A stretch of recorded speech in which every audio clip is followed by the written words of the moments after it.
Let's see. It's live on Twitch. Let's check YouTube.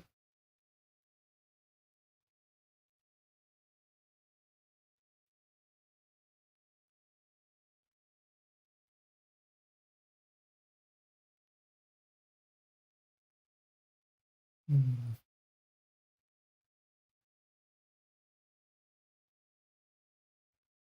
Okay, it's live on YouTube now. Yeah. Last we left off, we added the descriptor set stuff, and we also added diffuse shading. Today we'll go into point lights and vertex and fragment lighting. So let's get into it. In two major. Hello, coders. So point lights are infinitesimally small sources of light. They differ from directional lighting in two major ways. First, the relative positioning between the light source and the surface points on the model now actually will matter, unlike with directional lighting.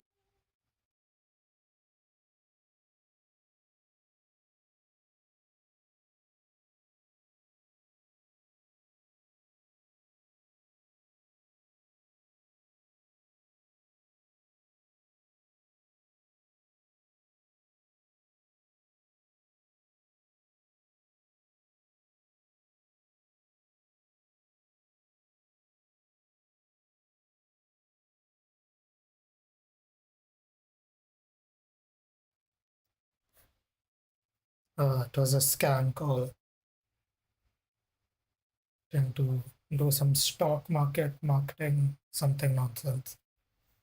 Anyways, Have the same direction no matter where. let's Directional lighting go in back. two major ways. First, the relative positioning between the light source and the surface points on the model now actually will matter. Unlike with directional lighting, where incoming light rays will have the same direction no matter where an object is in the scene, rays from a point light can hit a flat surface at different angles, which will affect the apparent brightness of the surface. The second major difference is point lights are typically attenuated. What this means is that the intensity of the light source drops as the distance from the light source increases. In reality, light intensity follows the inverse square law, meaning that the light intensity is inversely proportional to the square of the distance from the light source. So, an object that is twice the distance away will only receive 1/4 the amount of light. Note that this is true even for light sources such as the sun. Pluto is about 50.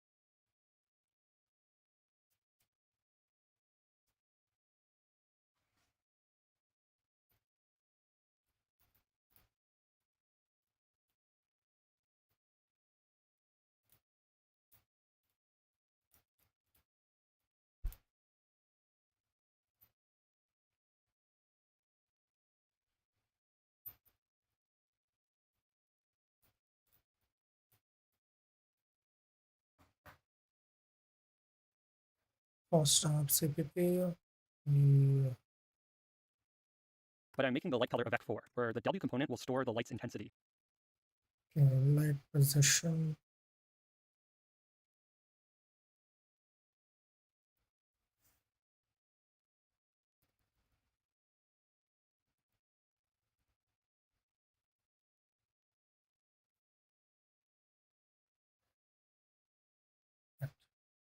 Its intensity. Color. What I'm was going to it remove the light direction before? field. Yeah, before it was direction. And keep that light position. Position. That was what? Minus 1.0. Yeah.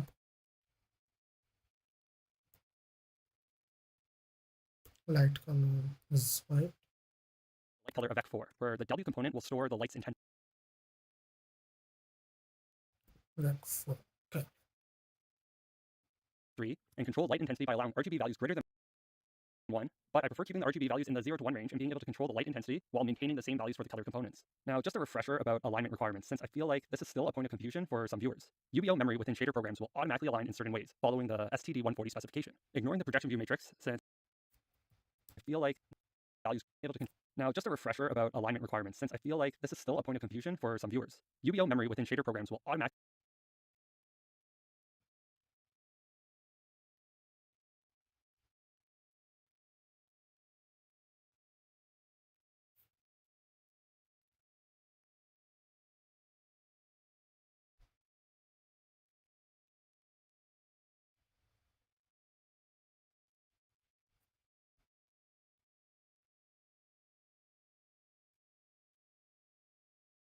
One reason to do this is that some implementations in the past have incorrectly implemented Vectory's layout rules. So even if you did everything correctly, on some devices your code would still fail. However, based on the Stack Overflow answer, so not exactly the best source, but this shouldn't be an issue with Vulkan because shaders are compiled to Superior 5, and this was more of a problem for older graphics APIs. And the last option would be to use the align as operator, which we can put before the color variable. Don't make the mistake of putting align as 16 before every variable. For example, if we did align as 16 before the int padding, this would be incorrect actually. We could use align as 4 here instead, but note that this doesn't work in all situations. For example, when using a nested structure, it will fill its space rounded up to the nearest vec4 size. So using align as 4 on the host would pack the float variable too tightly, when to be correct, it would actually need to be align as 16. My point is just take your time and double check the alignment rules whenever making changes to buffer object structures. It's a common place for hard to find bugs to be introduced. Okay, let's get back on track. Add one more vec4 member for the ambient color, since currently they're not having it here. And just copy it if required. GLM vec4 ambient light color. RGB components to white. And then for the fourth component, just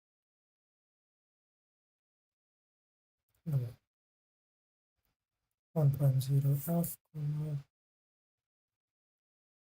And last one will make 0 to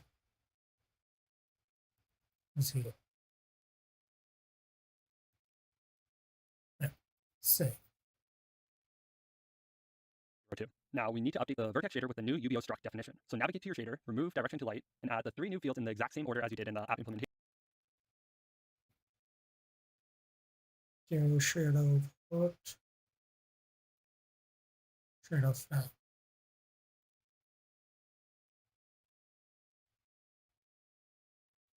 Okay, let's see.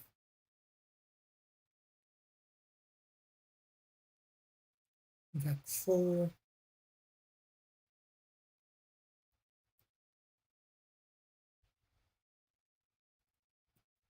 Paste. Vec3. Paste. And Vec4 again. Paste.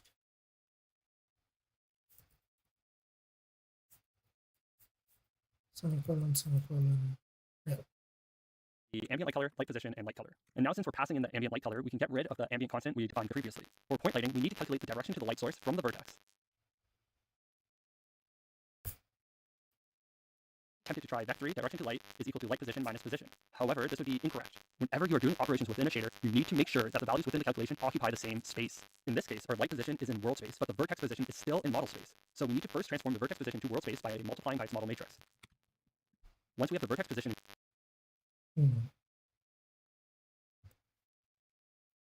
Vec4 position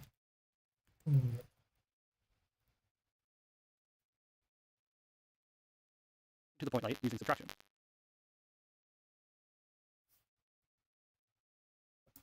equal and the second position world. And don't leave out the .xyz postfix, since the position world is a vec4, but we only care about the first 3.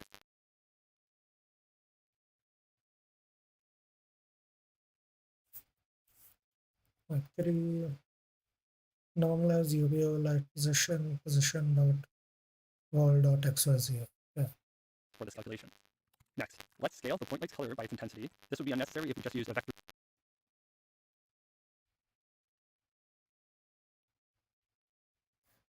Type instead. And then do the same for the ambient light. Let's see. Vec3 light color UBO light color dot xyz star w.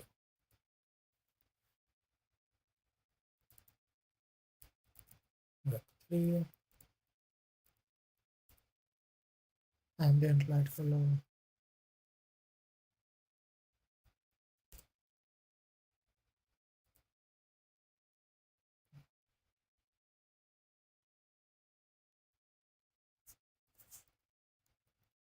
ambient light color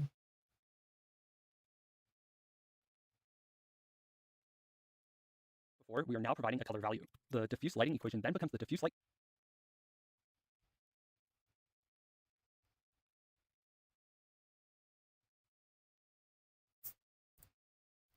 like 3 diffuse left.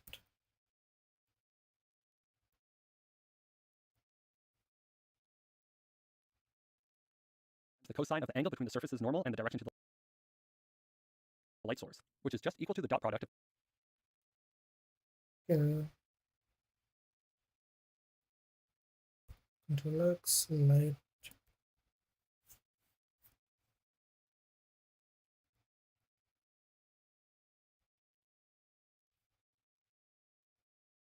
normal wall space, light direction, no, size,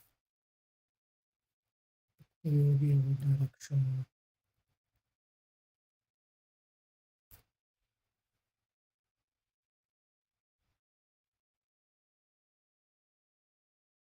So make sure to add a normalized function call on the direction to light vector. Diffuse shading was first covered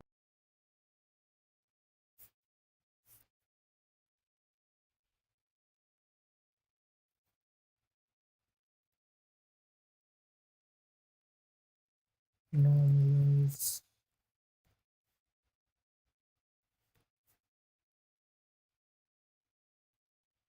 max dot normal wall space, normalized direction to light, and 0.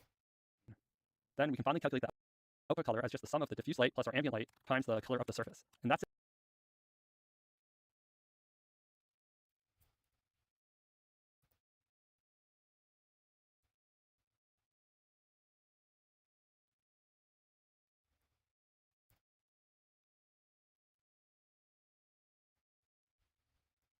And that whole line can go. Let's make a diffuse light plus ambient light. And the vase objects will now have slightly different lighting being applied, but we haven't yet taken into account attenuation. Right now, the intensity of the light will be the same regardless of the vase's distance to the light source. Okay, let's hit play. Make sure there are no errors.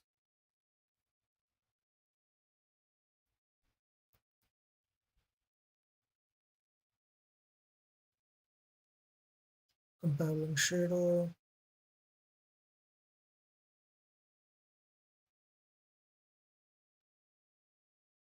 Direction to light. Declare. And that's it. We can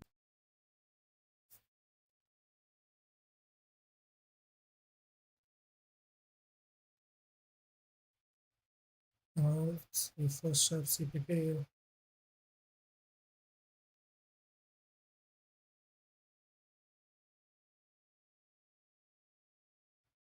run and the vase objects.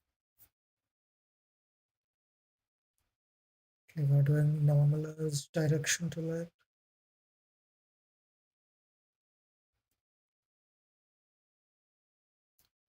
Let's see, light direction. Okay, this is called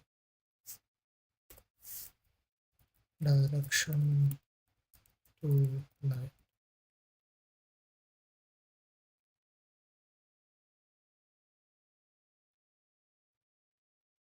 Light color, direction to light as used that. Yeah.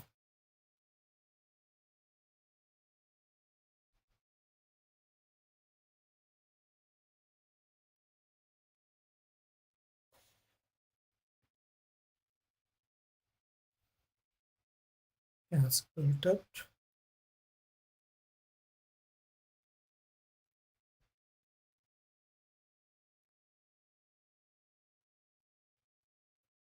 And it's loading.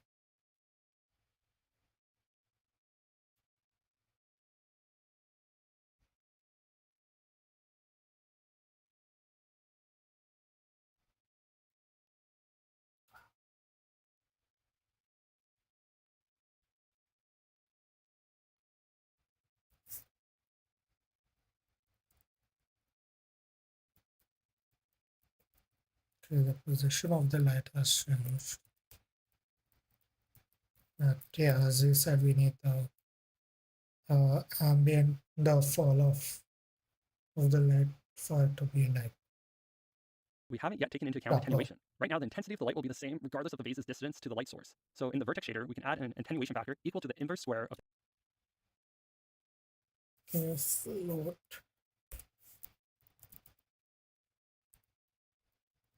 float, float.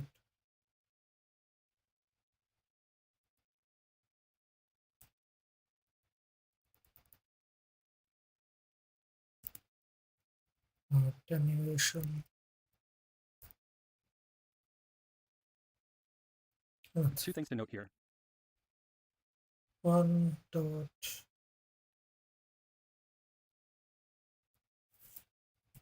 dot direction to light, direction to light. Yeah. Vector with itself is an easy and efficient way to calculate the length of the vector squared. And secondly, make sure to calculate your attenuation factor before you normalize the direction vector. Otherwise, your distance will always equal 1. Then multiply the light color by the attenuation. Recompile your shader. Light color by attenuation. And our vases are looking a little dark, so let's move them a bit closer to the light source. Rather than change the light's position, I'll scroll down to the load game objects function and set their z components equal to 0. And now that I've moved the vase objects closer to the camera, we should also adjust the viewer object's starting position to be just a bit further back by setting the translation.z value to negative. Let's save, let's run it.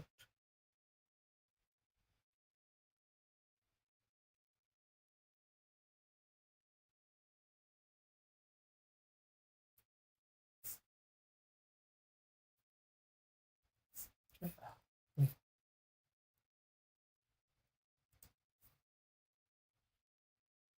And let's run it again.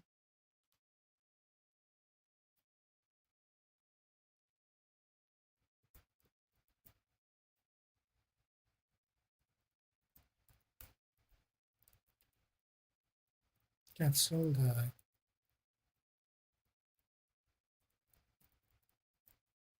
The camera will now have. So let's move them a bit closer to the light source.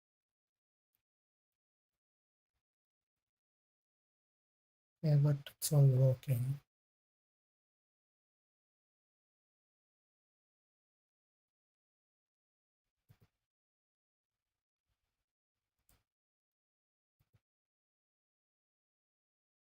Let me try.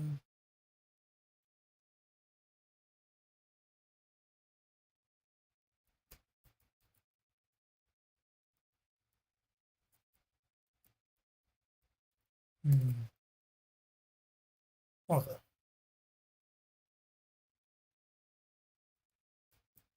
Can I save?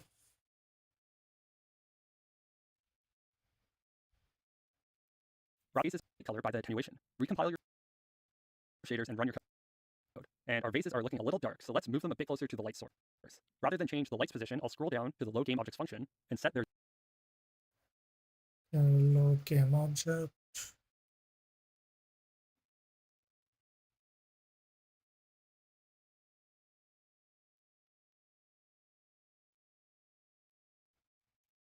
Yeah. What are the values? What are Components the equal to 0. And now that I've moved the vase objects. yeah, like it's 0, 0.5, 0.0.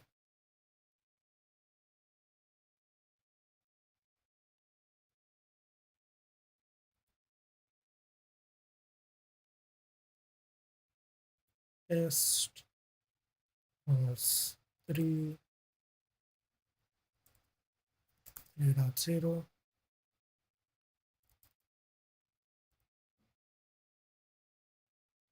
Then 1.5 and 3.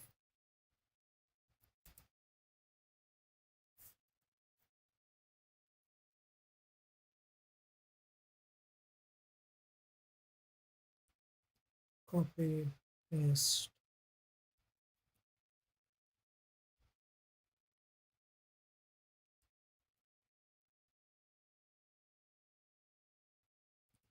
Paste minus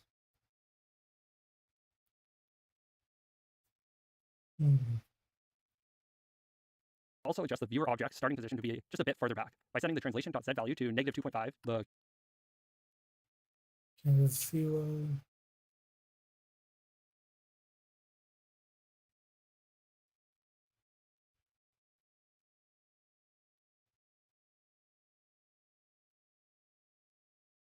Vulkan objects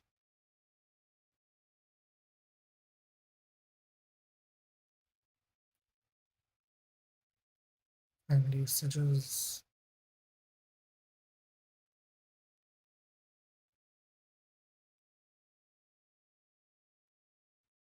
How do I go to the definition?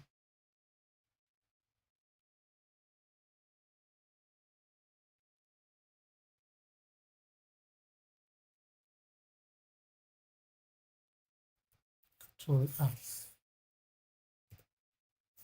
There we go.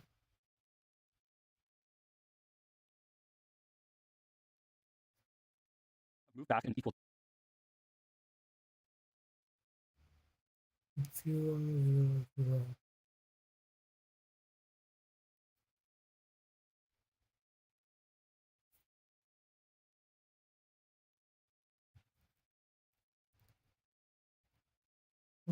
Viewer object.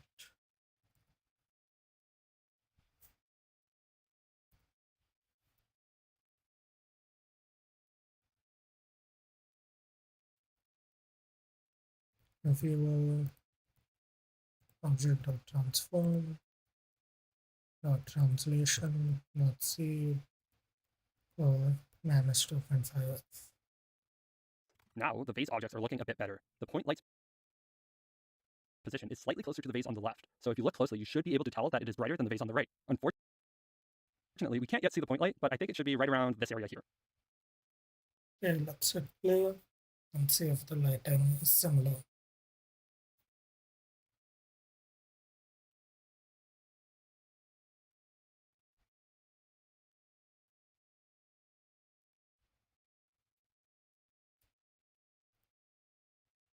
Okay, similar. That's also like way too bright.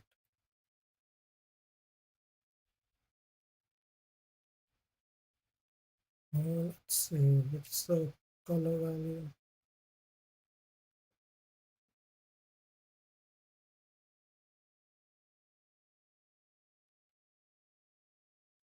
Maybe. The last change I'd like to make today is to add in a floor object. For this, Ambient is 0.02. we'll use a simple square model made up of two triangles. So create a quad.obj file within the models directory, and then I've provided. We'll use a simple square model made up of two triangles. So create a quad. Can you create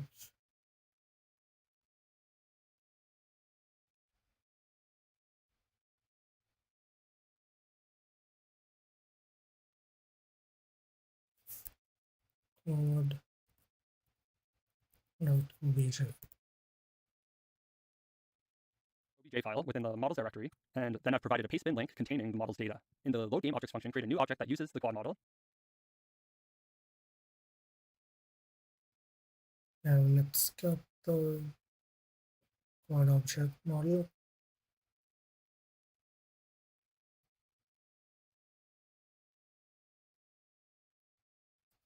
Let's see, Control V.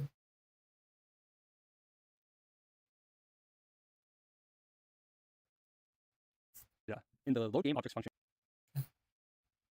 Let's save this. object that uses the quad model.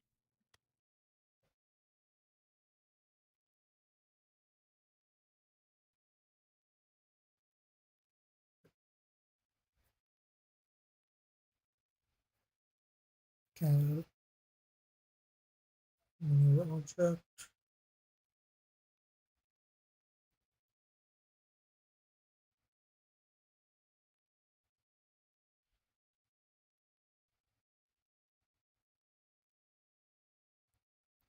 Control C, Control V.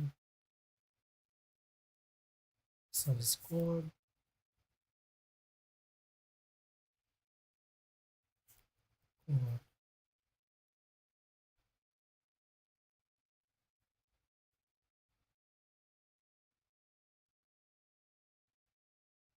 paste, and paste.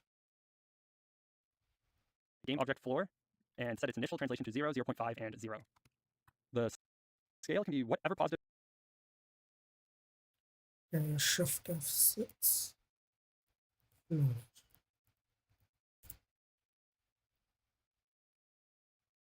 313. Note that the Y 313.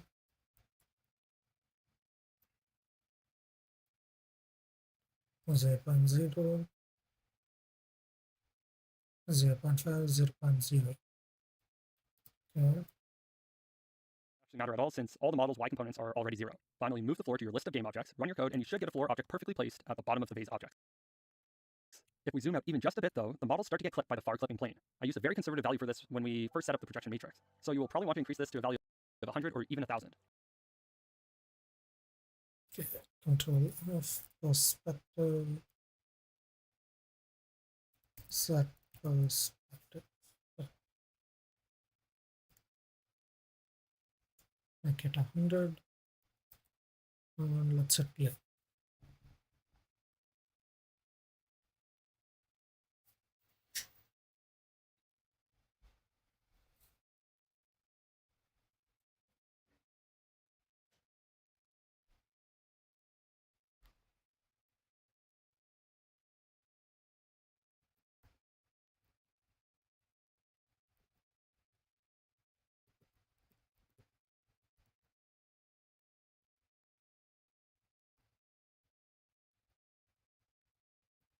Nice. But you still can't see the light itself. Guess you can see the banding of it. Let me try reducing the brightness of the light.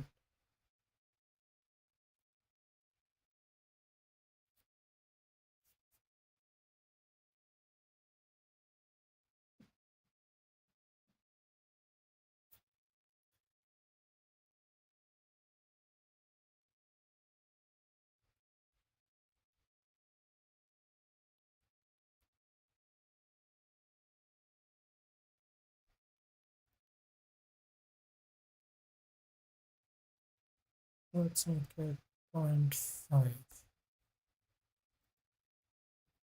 0.5. Let's see. Was this a bit more mild?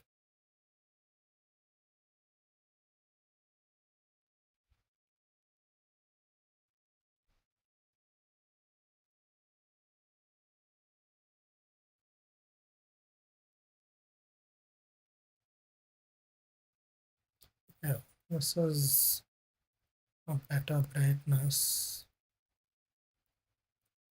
But I still can't really see where the light position is. It's technically somewhere here. Did I do the dot product correctly? Dot direction to left, direction to right.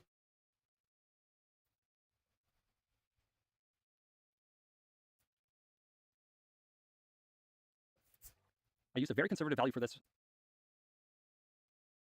A feature isn't is Vertex lighting, which will fix why the floor. So you will probably want to increase this to a value of 100 or even 1000. And that's it for this one. Next we'll cover Fragment versus Vertex lighting, which will fix why the floor object doesn't look quite Hey Rahul, glad you could join again. correct. So I've been thinking of Things making some going small with changes you? to how I make these tutorials. As we move to more intermediate level content, implementing a feature isn't quite typically possible within a single video, unless I make it very, very long. So to make my life a bit easier, I'm going to start breaking things up into shorter videos. This should also make possible a regular weekly posting schedule, which from what I hear is good for the YouTube algorithm. Anyway, I'll try to target like the 8 to 15 minute range. Each tutorial will be contained within a single video, but features will be implemented over the course of multiple tutorials. And if you want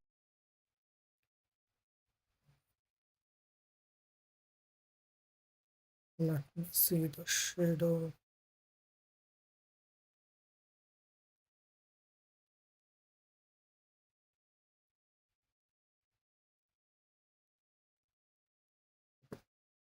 This is it's 21. Okay,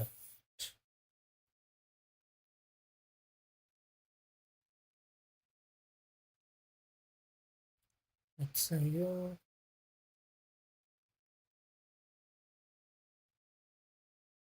Shadows.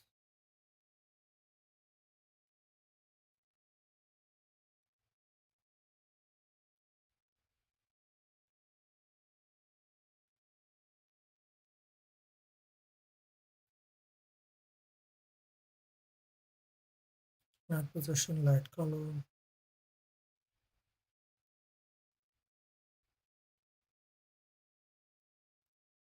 Want to peek ahead to Let I'll me keep it at check 3, the 1, 3. output Note that the Y again. scale value doesn't actually matter at all since all the model's Y components are. If we zoom out even just a bit though, the models start to get clipped by the far clipping plane. Okay, even here you can't see the light I use that a very well. conservative value for this. Okay. Covered within the actual videos will likely contain some changes. So if you test this out ahead of time, please provide feedback on the Discord. I really hate when bugs manage to make their way into a video, and I think this is actually a pretty good way to prevent some of that. I also started adding in more of a directory structure, so if that makes building the project difficult for you, let me know, especially if you're using your own build process, since feedback ahead of the videos can give me time to change things to work as smoothly. Hello coders, so where we finished off last week, things may have not looked quite right. The floor object is appearing much too dark. Based on where our point light and phase objects are, we would expect the light source to be. Let me check the Hello comments of the coders, previous so point lights video. are infinitesimal.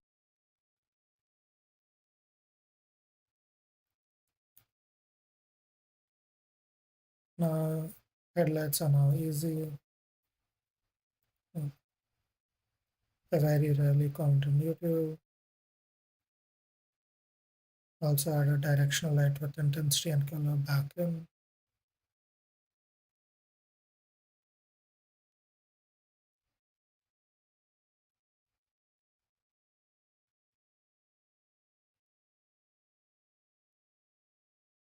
Small sources of light. They differ from directional lighting in two major ways. First, the relative positioning between the light.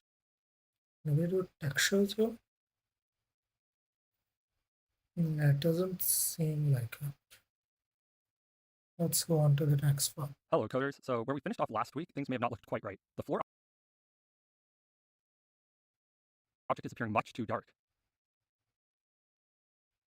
Based on where our point light and phase objects are, we would expect the light source to be directly above some point in this region here. The diffuse model tells us that when the surface normal and direction to the light source are parallel to each other, the light should be at its brightest, since the cosine of 0 degrees is a maximum. But right now we are only calculating the light intensity at each vertex, and then we use fragment interpolation for the color across the face of the triangle. That's why the floor looks so dark. The lighting model is only being applied correctly at each corner of the floor, and then we are simply blending between each corner's color value. The reason the vase models look mostly correct is that they have a high vertex count, so a possible solution would be to increase the vertex count for the floor object. But even on the vase objects, if you zoom in, you can start to see where vertex-based lighting doesn't do a great job, particularly around areas of high contrast. In the early days of 3D graphics, when processing was very limited, vertex-based lighting was the preferred method. But nowadays, any graphics device can easily calculate lighting per fragment. This is known as per fragment lighting. Rather than interpolating the final color value, we can instead interpolate the surface normal at each vertex. Then, within the fragment shader, we use the interpolated normal vector and the direction to the light source from the position of the fragment to calculate it. First, in the app implementation, we specify in the global set layout to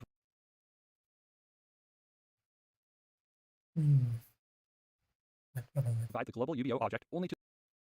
Right, let's save everything. Laptop change currently. This is point lights.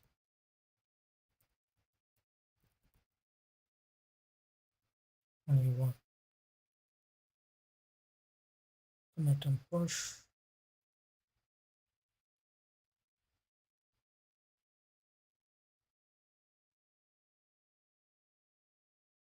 It's pushing. Let's Since we will continue now with want the access to the video. point light fields in the fragment shader, we can either add the fragment bit to this line here.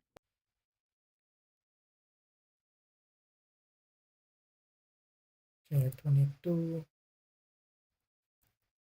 Vertex and fragment lighting.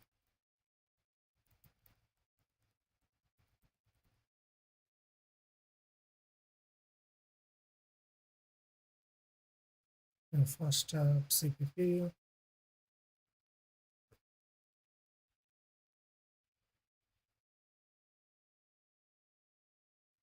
Yeah. VK.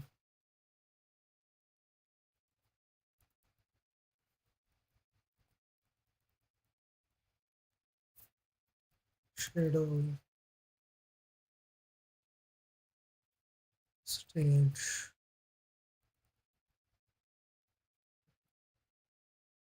Camera.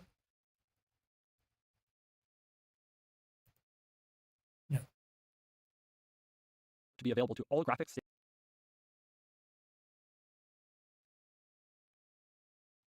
Stage all graphics.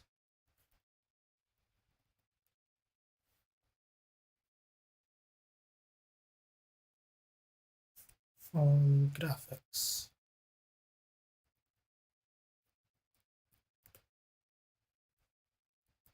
Yeah. All graphics flag. Then, in the Vertex shader, copy your global UBO uniform definition, navigate to the Fragment shader, and paste the UBO definition into the file. Next, Copy and paste.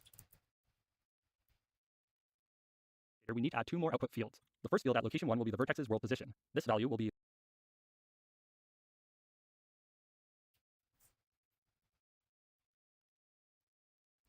One, two.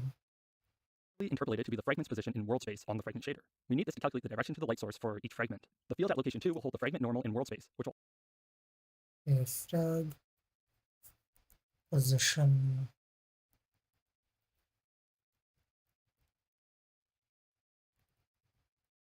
word normal.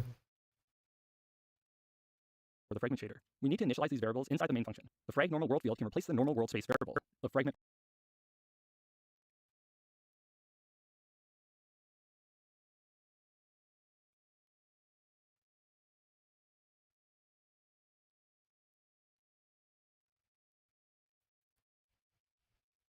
Frag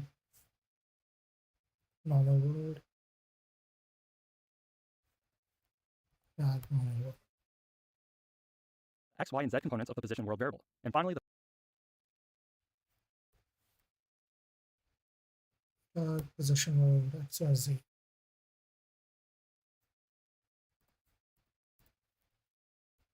Frag position word. is now just equal to the vertices color. The remaining code Frag color equals color. being the light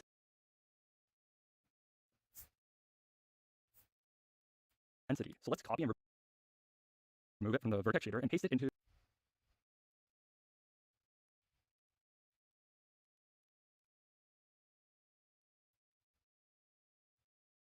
Into this.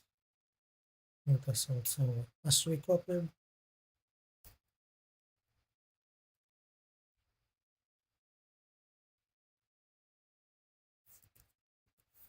Paste.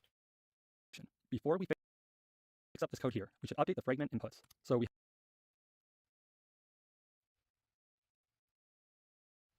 Control D.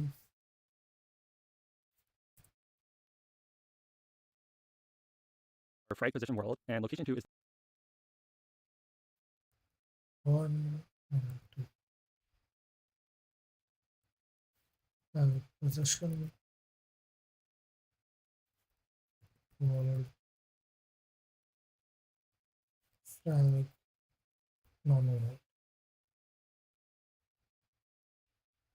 okay. Now our direction to light calculation is mostly correct. I just need to change from the position world variable to the fragment position world. The attenuation looks good, and light color and ambient light both look good. The diffuse light color should use the fragment normal value. And now an easy mistake to make is to forget to normalize your normal vectors on the fragment shader. This has to be normalized as well. Normalize. Okay. Normalized in the vertex shader, the linear interpolation of 2 normal vectors isn't necessarily normal itself. So we need to again normalize the fragment's normal before using it within any calculations. And finally, the output color will use the same calculation, multiplying the sum of the light's intensity by the fragment's color value. And keep the alpha component's value at 1. Build and run your code.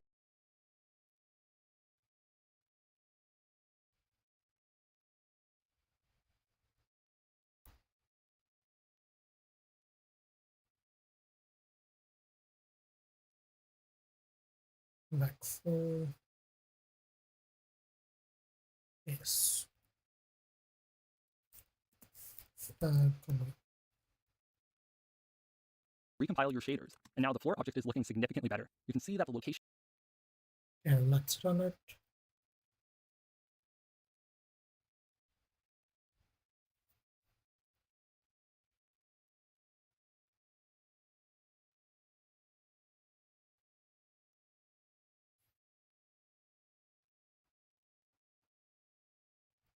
Yeah, this looks much better.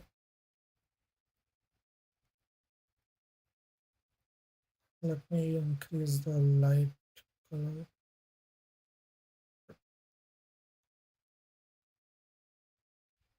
Let's make this back to 1, 0. Save.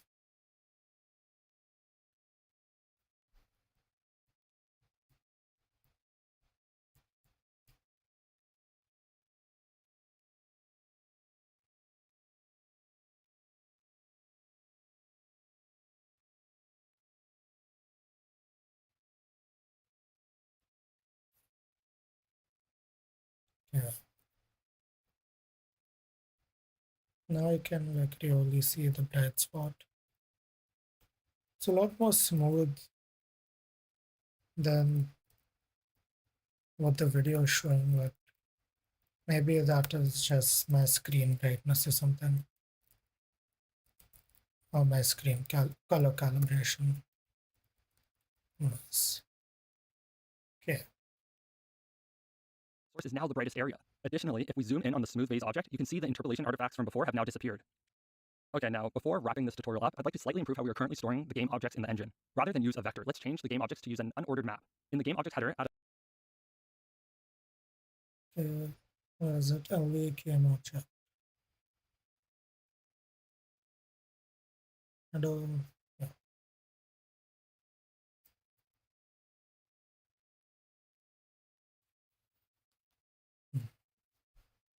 What is this? Yeah. Oh, the maps key will be the game object ID. here's a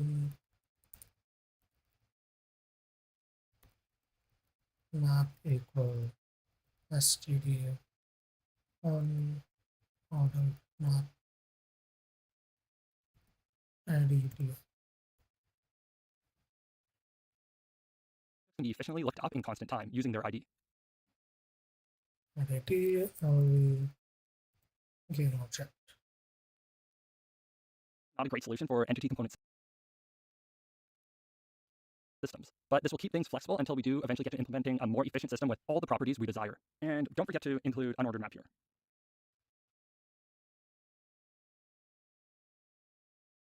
What And just then in the happened to my frame info, screen? we can include the game object's header and add a game object map reference.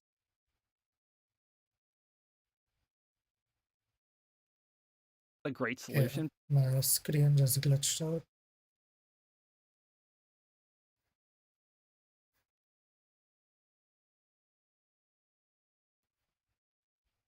Yeah, seems like OBS has crashed once again. Let me check that everything else is working.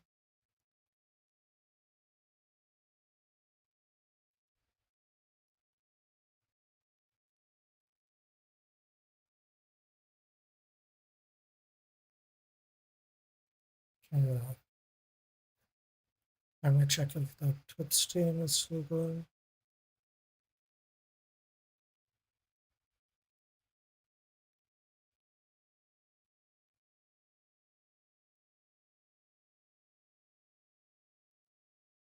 Okay, not still working.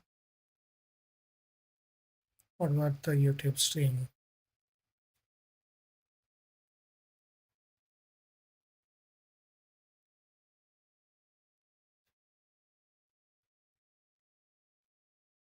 Hmm.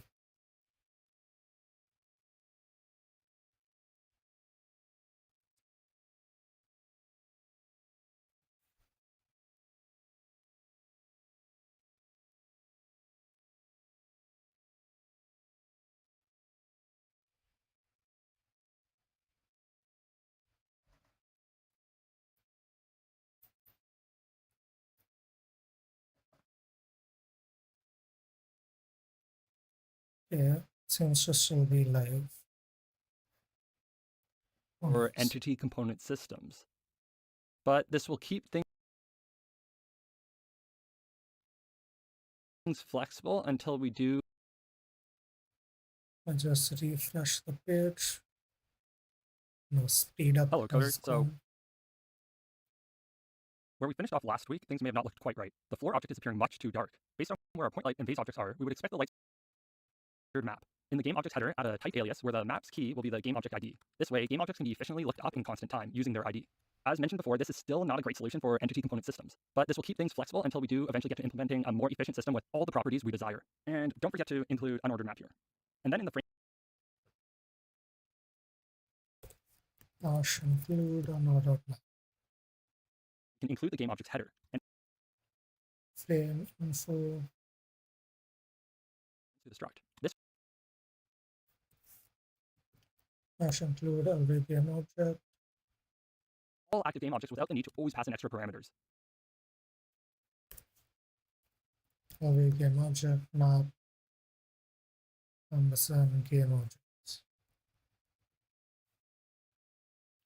Then update the first app header to instead now store First app header. objects. And then let's fix up the implementation.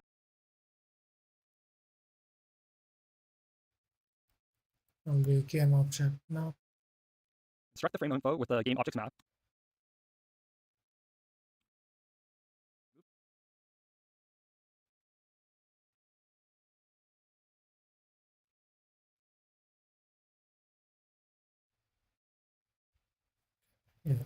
Game objects. The render system function call. Since the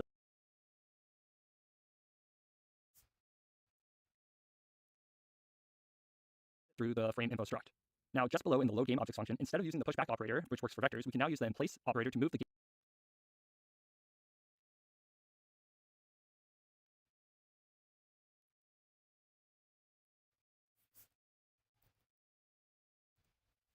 In place.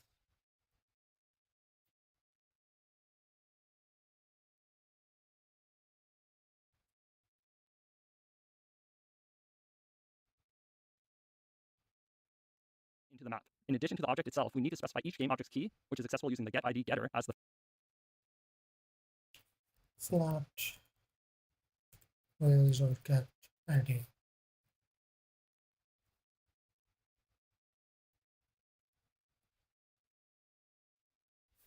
Smooth is.get ID and flow.get ID. function. So this has the effect of creating a map of game objects, which can be iterated through like before, but now has the additional feature that if we know game object's ID, we can use it to directly access the object being stored. This means we can now easily create relationships between game objects simply by storing another game object's ID, which will act sort of like a pointer to the object. The final thing to fix up is the simple render system. In its header, remove the extra parameter for the game objects that we no longer Yeah, simple render. if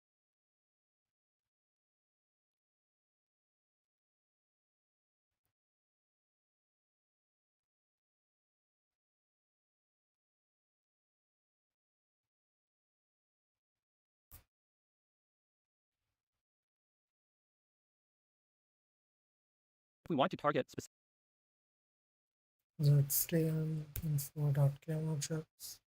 instead pass in a vector of game object IDs, and then use those IDs to index into the game object map. In the render system's implementation, we fix up the function definition to match, and now iterating through all game objects in the code is slightly different. When iterating through a map, each instance we get is a key value pair. So to access the game object, we create a reference equal to key Value, then auto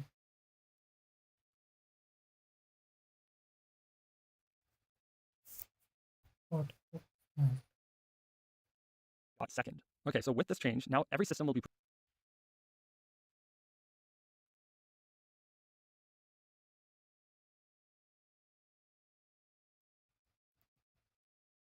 constant game objects. sign. We need to add some way for a system to determine which objects it actually wants to use. And there are a couple ways to do this. First, as previously mentioned, we can provide a vector of game object IDs, which specifies exactly what game objects to act upon. The disadvantage of this approach is that you are responsible for writing additional code to manage the IDs vector. The second approach, which is more in the spirit of an entity component system, is to have the system itself decide which objects it wants to use. An easy way for us to do that right now is to add some filtering criteria onto each system that will ignore game objects that don't meet the specified requirements. So That's the argument. If object Model equal null pointer. Continue. Example, the simple render system can skip over any game object that does not have an associated model object. The main disadvantage with the second approach is that this means each system must filter through every game object, which can be quite inefficient as your scenes become more complex. However, with a Views value can be used.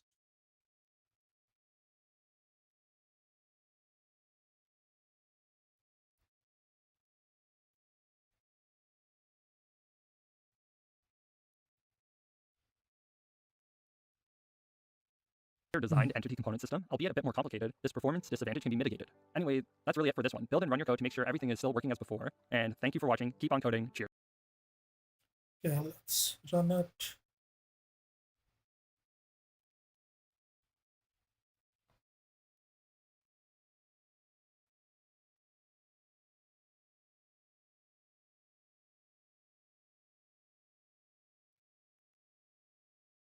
This is supposed to be KV dot second. Yeah.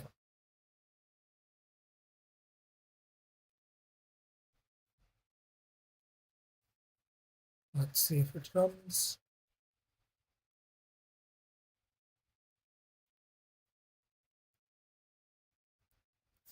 Yeah.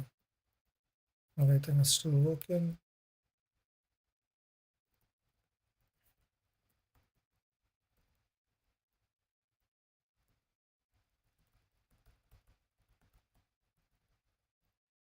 Yeah.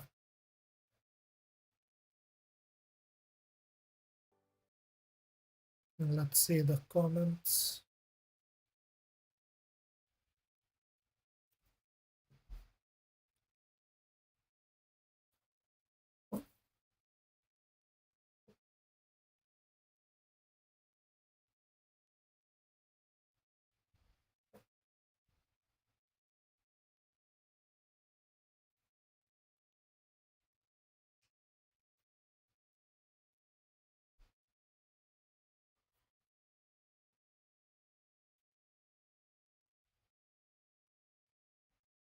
Yeah. This is done.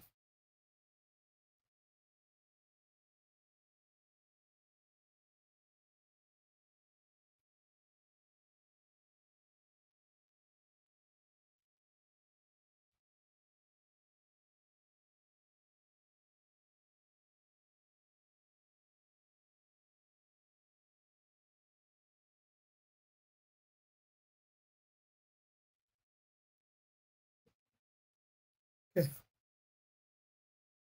Hello coders. So this isn't going to be the most This one can mostly be skipped over because I already have this unique implementation. So before we do that, let's play some chess. Just wake up a bit.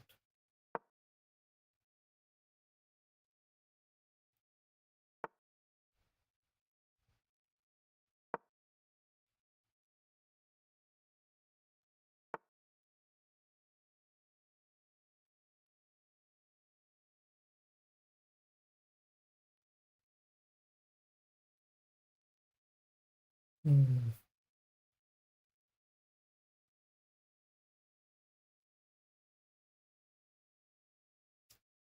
We'll just kick the queen out.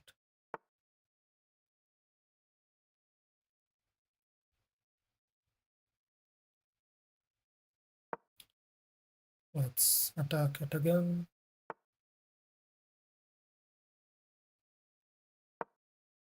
Attack it again.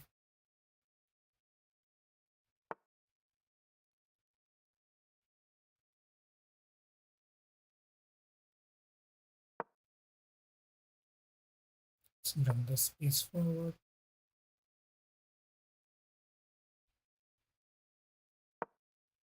Yeah.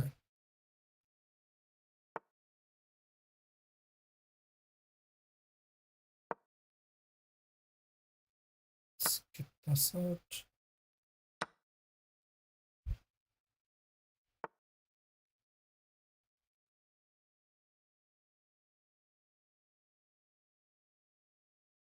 Hmm. How's Sagan Gaming? How you doing? Yeah, I can see the chat now. It's just not directly on my computer. I have my phone with the chat on it. So sometimes I do miss it a bit. How are you doing? I'm just taking a break right now. I'm tired of looking at all this code. So I'm just playing some chess to wake me up a bit. Let's capture that.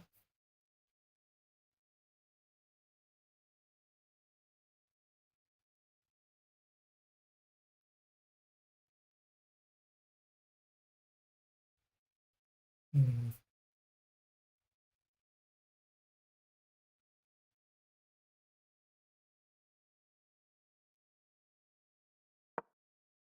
So yeah,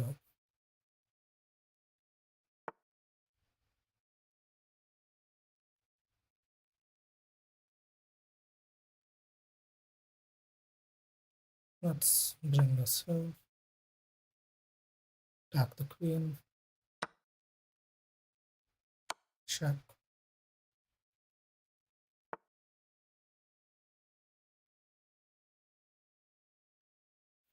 Hmm. Should we capture?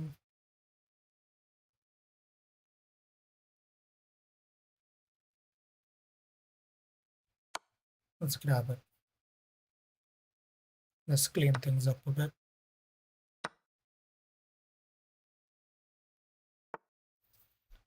Streaming is going fine, but lately I've been having some issues with OBS. It crashes in between. It might have to do with the fact that I spilled water on my laptop recently, but I'm not 100% sure. So, hopefully, in a few days, that will stop happening. Because looking at the computer prices and all, I really don't want to buy a new PC right now. Okay, let's move the queen out of the way, not bishop.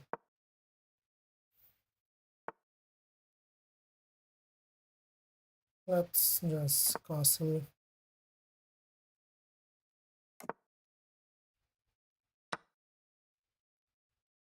it up,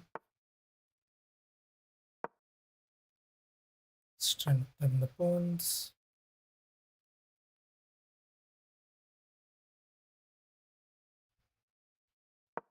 Let's go here.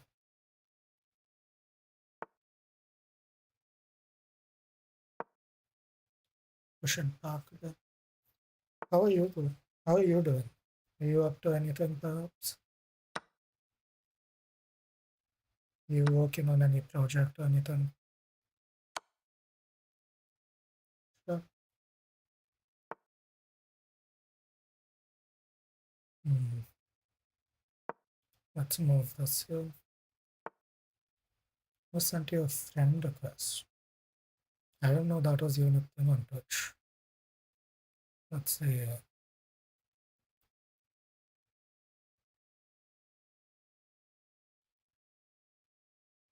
Where did you send the friend request on Twitch?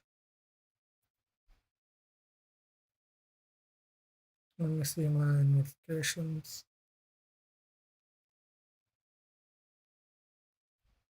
My Twitch, my channel.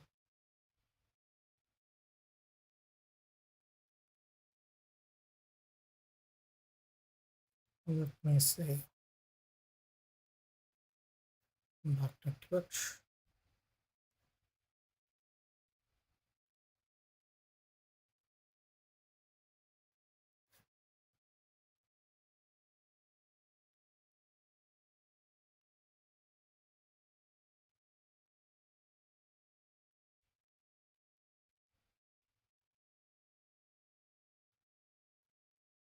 Let's see. Let me just Google searches. Twitch friend request.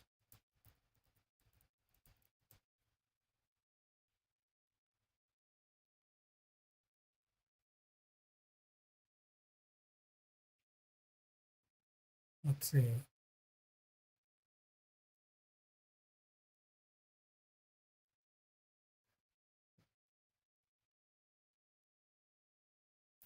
Social badge. No, that's not it. I'll just check How out you the add friends video. on Twitch in this video, I got you covered. Let's go. Make sure you hit that page of the username of the person that you would like to send a friend. On Discord. Oh, okay. I don't use it that frequently, but yeah, sure.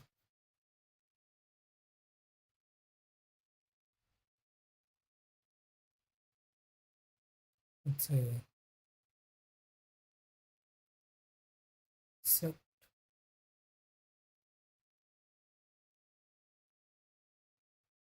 Yeah, okay, I've accepted it.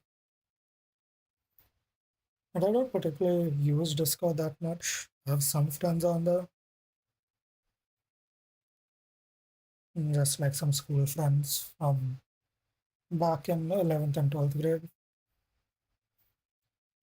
And like every now and then, like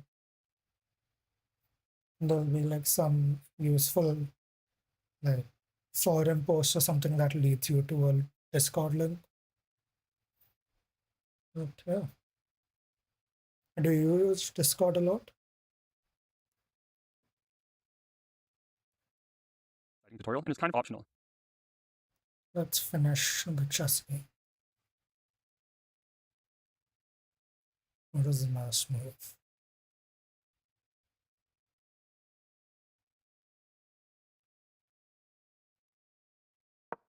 Let's go.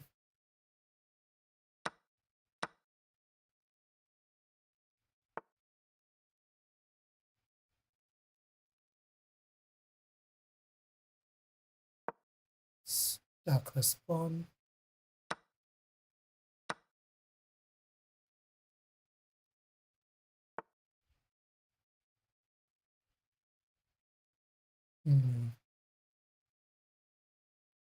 Check.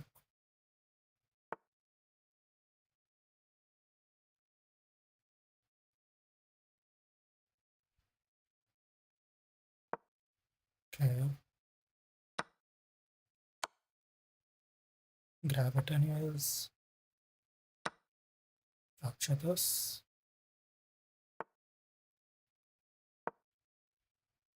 Should really change the board color. I can't see all the moves this way.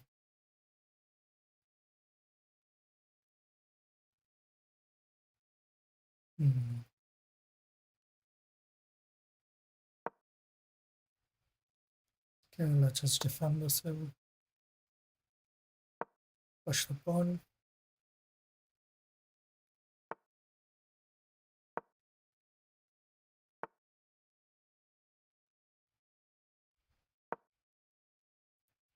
Bring the pawns forward.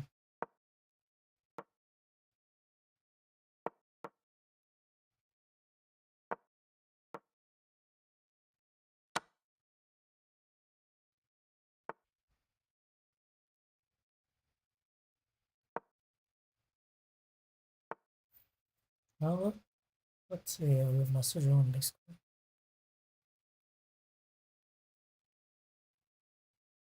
Yeah, so,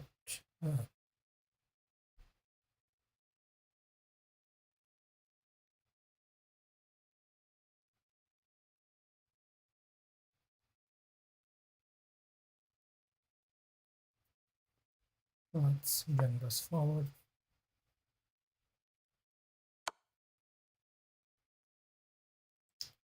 Oh shit, I completely missed this queen.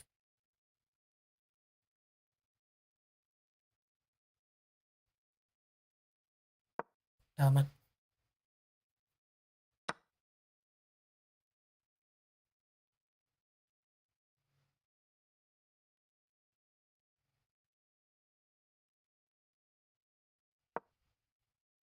Let's bring this forward a bit.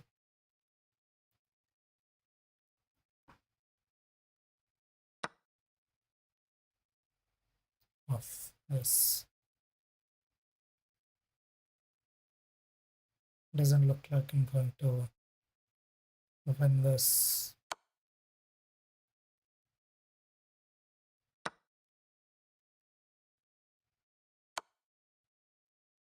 I'm going to capture. Oh, might as well resign already. say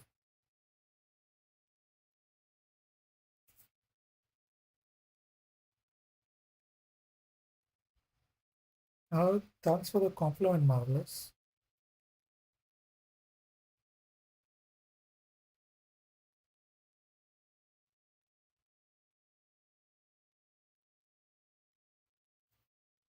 Let's get back to the stream now.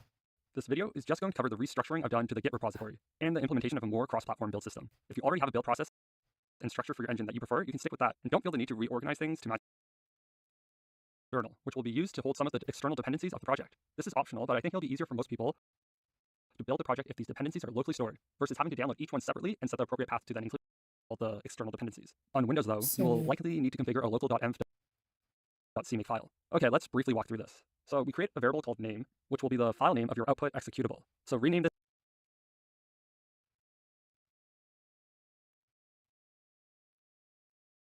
Okay, look for me.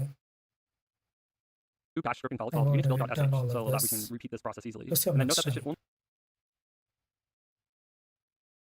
There's an GW, MSVC. Let's skip this. hello coders. So the next thing I'd like to do is add Let's update the title.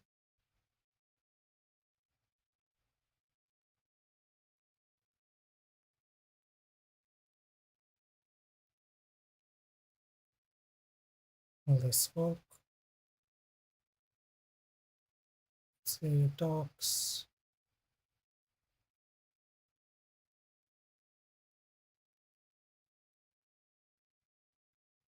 Streaming.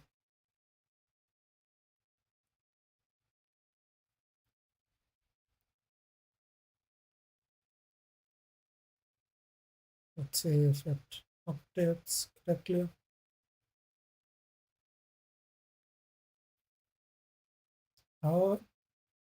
I'm currently streaming, so if I have to be on Discord constantly, I feel like that's going to interrupt the stream. If you want to discuss anything, you can do it in the chat here. Let me update the title still then.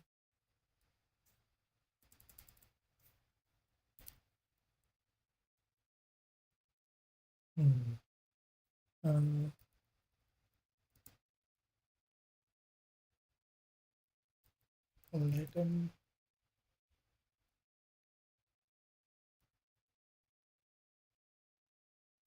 And also Billboards.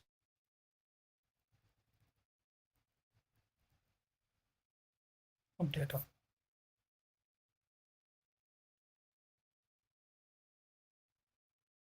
Everything should be updated.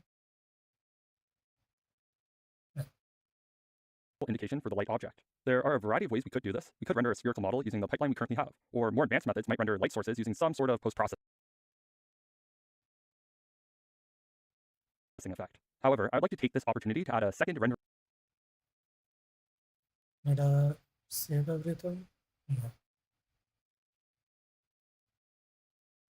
And let's push all of these changes. Push.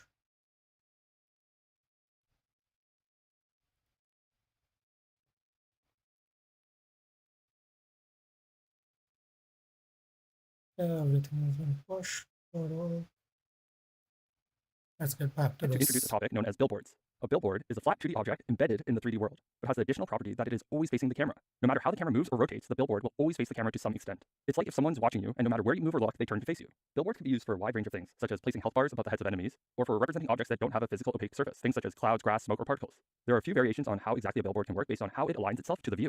Screen-aligned billboards align themselves to the camera's viewing plane. This means that the billboard's rotation is dependent on the camera's rotation, but not its positioning. An alternative method is viewpoint-oriented billboards. With this style of billboard, it will always orient itself to directly face the camera, and therefore is affected by both the rotation and position of the camera. There are even more options than just the two I mentioned here. Axis-aligned billboards are commonly used for displaying trees, or for example, variations displaying a fixed size regardless of distance. Definitely check out the additional resources provided for a more complete description of this topic. For this tutorial though, we will be using screen-aligned billboards, as they are relatively simple to implement and work well for small, symmetrical objects like point lights. The billboard we create will be pinned to a single point in 3D world space, and will have a width and height. Each vertex position of the billboard will be calculated in a vertex shader. This is accomplished by first starting at the center point, and then displacing each vertex by the camera's up and right vector. This will create a flat object made up of two triangles Light position.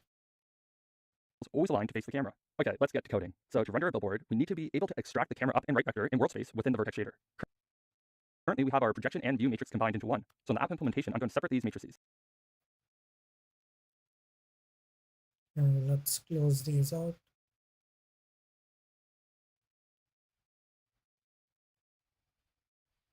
First add CPP.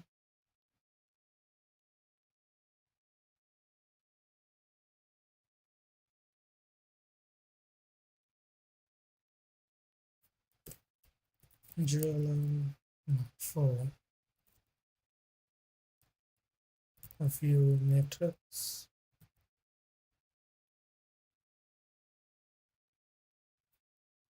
Shift F6.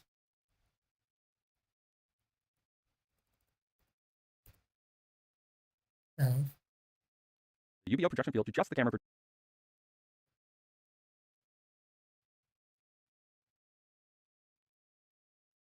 the run function.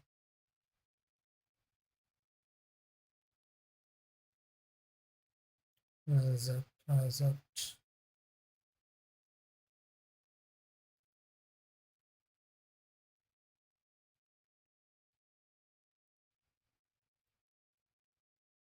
There it is. Maybe your matrix camera.get view. View field to the camera view. Now, because we've changed the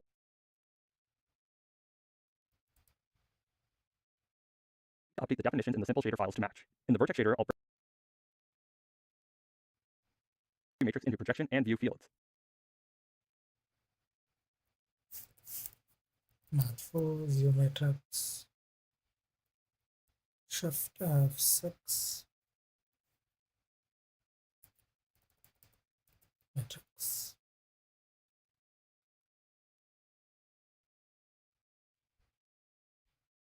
Calculation for the GL position value to use these separate matrices. Don't forget here that the matrix multiplication Start. You'll be able view matrix. you must have a projection times view and not the other way around. This is probably the last time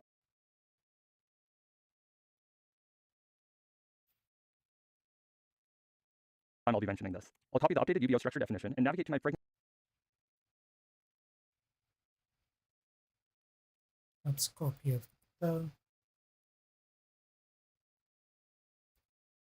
Yes. Say projection matrix. Also update the definition there. So we haven't changed any of the program behavior, but as a quick sanity check, let's make sure that everything is still working as before. Build and run your program, making sure to recompile your shaders, but by now that should really be an automatic build step. Okay, let's save and run it.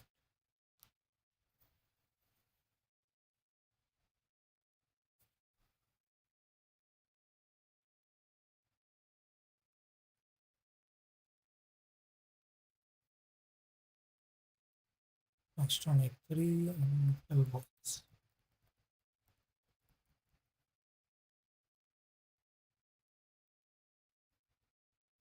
And nothing has changed. Yes. Let's continue.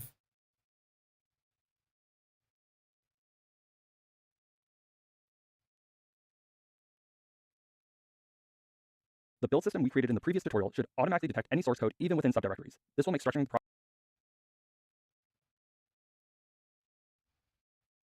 Okay, let's say source, new folder, systems.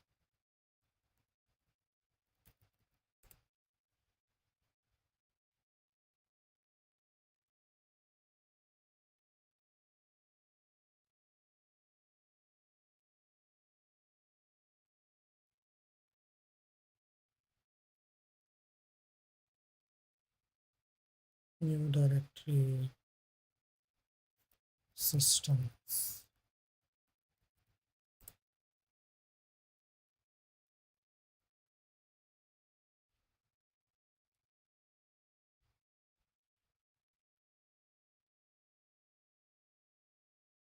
Memory factor.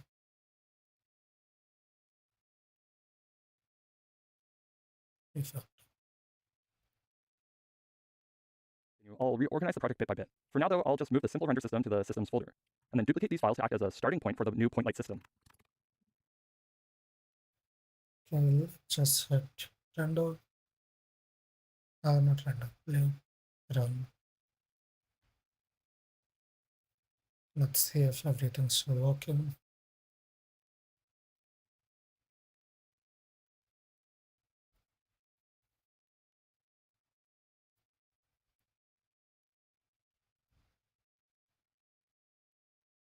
Yeah, yes.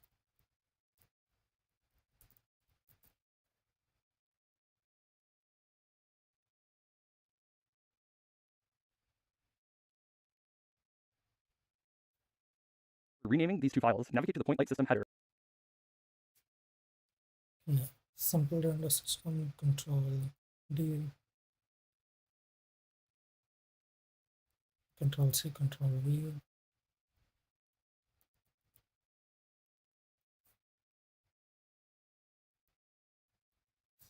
Point light system.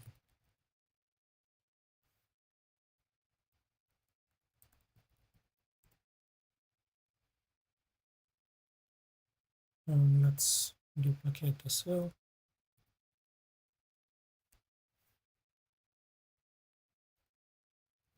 Point light system. The class to point light system. I'm also going to change the render game objects function to just be called render, as I think this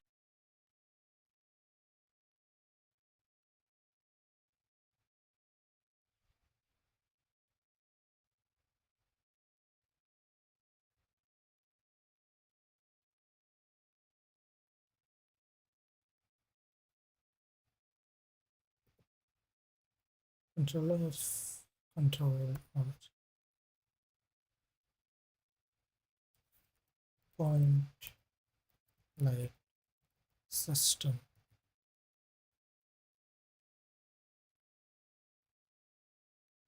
makes a bit more sense in this context. Now, for some reason, Shift F6, render. the project and reopen it to get the detection for my include paths to be properly picked up. I'm not sure as to why that was exactly. Probably something to do with creating the new folder. So just you may need to do that as well if you're using VS Code. Okay, now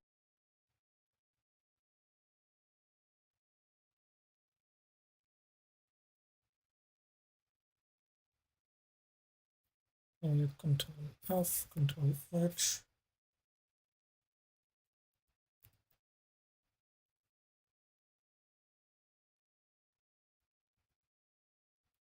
Control V, Control R. Place all.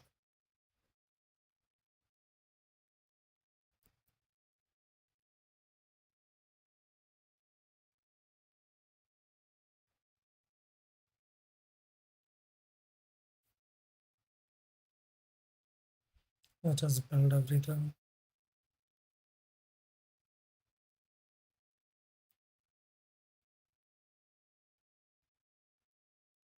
Let's see. Yeah, process to be changed.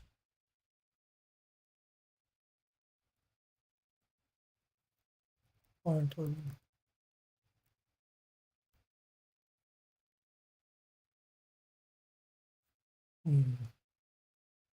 I'll open the file and all this.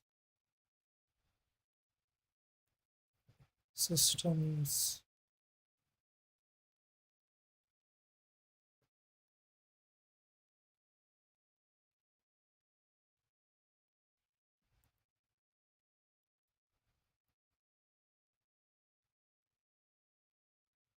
Yeah. Let's build.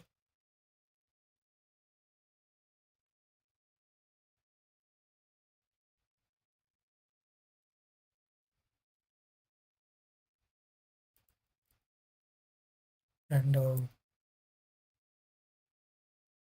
let's run it. Build a tenant. See.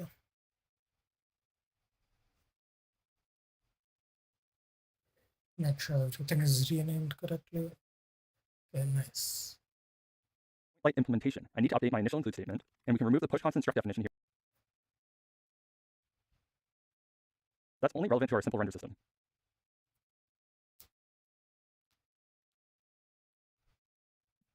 And then replace each occurrence of simple render system with a new class's name, as that's only relevant to our simple render system. And delete. Occurrence of simple render system with a new class's name. The constructor and destructor are both good as is. I'm going to just comment out the code for the push constant range. We don't have one yet, but in an upcoming tutorial, we will be adding this back in. So in the pipe,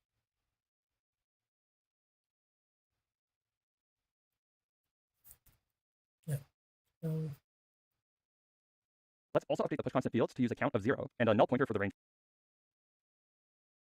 0 and null pointer.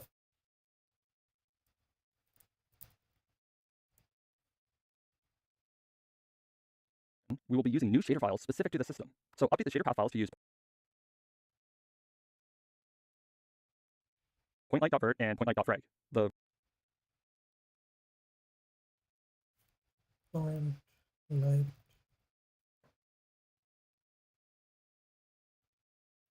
point light. to just render. And then we're still going to bind the system's pipeline and descriptor sets just as before. But all of this code for drawing model objects can now be removed. So we're going to use a similar trick to what we had when drawing your first triangle. To draw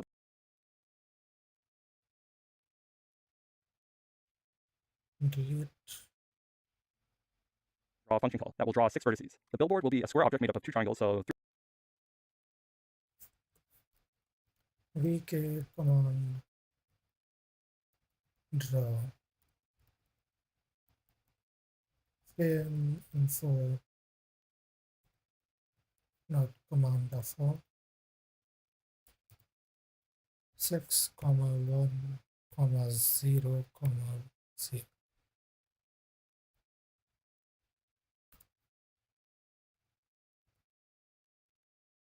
Okay. first triangle and 3 more for triangle number 2. The vertex positions will be hard-coded into the pointlight vertex file, as I'll demonstrate in just a moment. Now, in your shaders directory, create 2 new files for pointlight.vert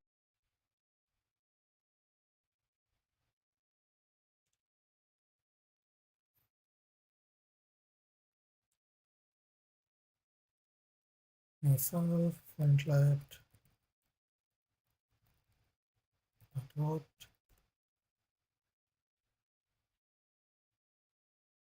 New file point light dot file. Okay. Starting with the vertex file, we'll specify the GLSL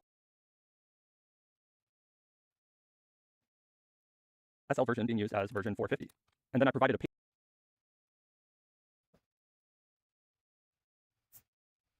hashtag 450.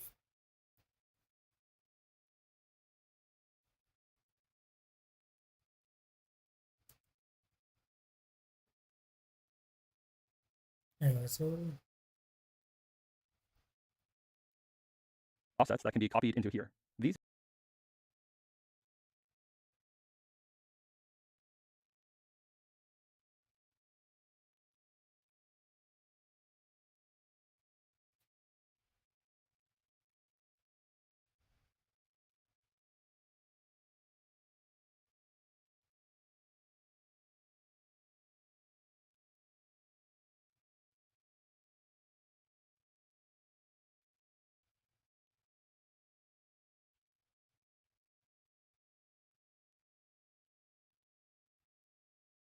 okay, let's apply this optimization that I've mentioned here.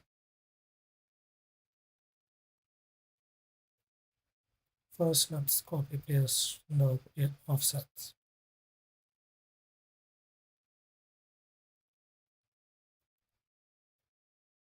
Const paste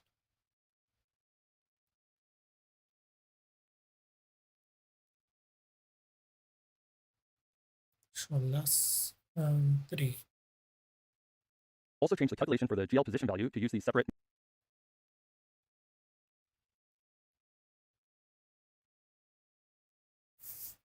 bracket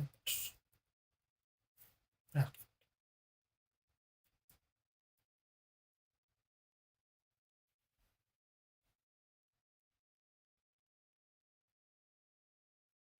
Mm, Don't forget here that the matrix multiplication order matters, so you must have a projection. and we're back at 6. Objects can now be removed. So we're going to use a similar trick to what we had in new files for point light vert and point vertex position offset object by offsetting each vertex position from the point light's location in the x and y camera space directions. Next, I'm going to declare a vertex shader output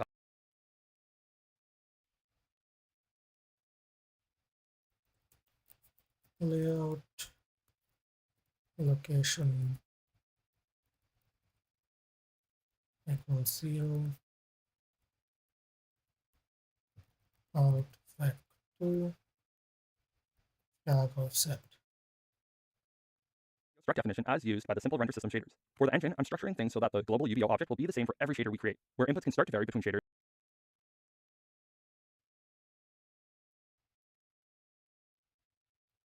Control C.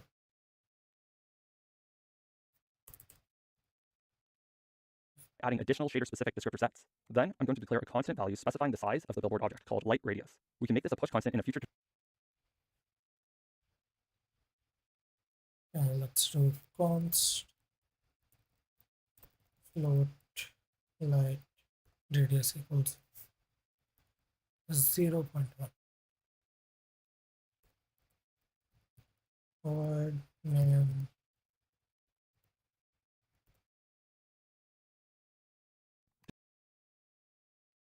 this one also rated a void name. Okay. The frag offset output value, we're going to use the same trick as we did in the early tutorials by using the special variable GL vertex index. Frag offset GL vertex. The index for the vertex currently being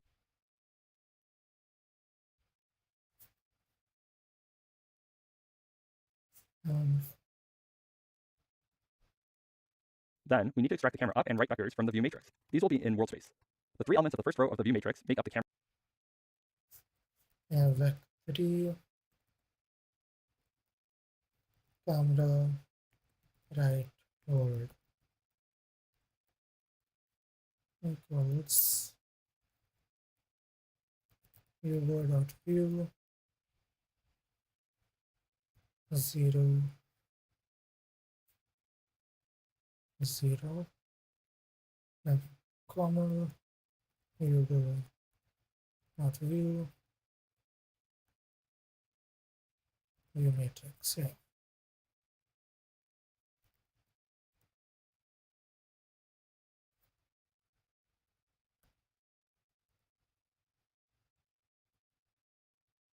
One. And the first three elements of the second row make up the camera up.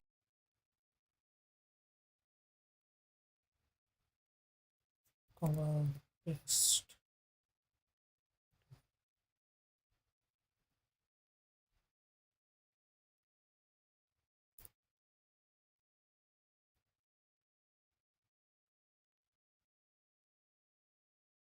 Uh, 0 1 1 1 2 1 0 2 1 2 2 2.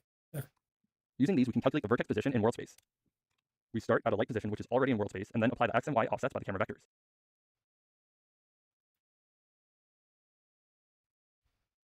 And that's not needed. Like 3 position world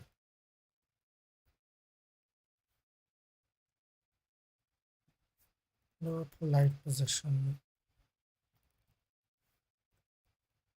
not x y z.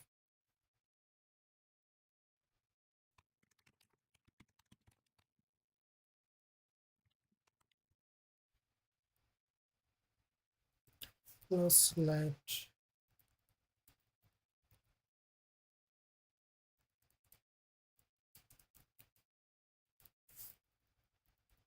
radius and to frag offset and to camera network.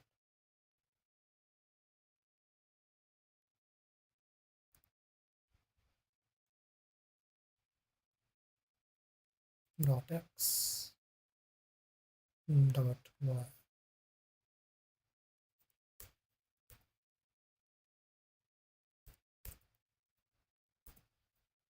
Yeah, And as a last step, we compute the final GL position by applying the projection and view matrices to the position in world space. Before moving on,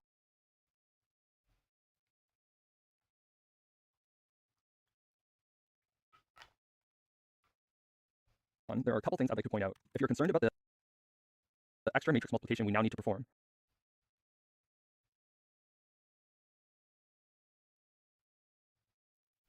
position that for position worldwide.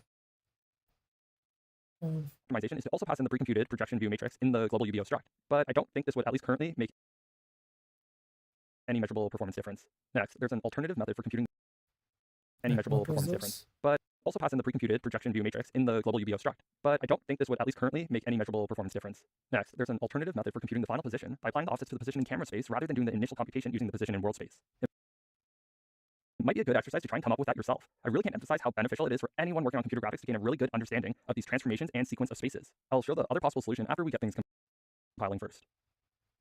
The final position by applying the offsets to the position in camera space rather than doing the initial computation using the position in world space.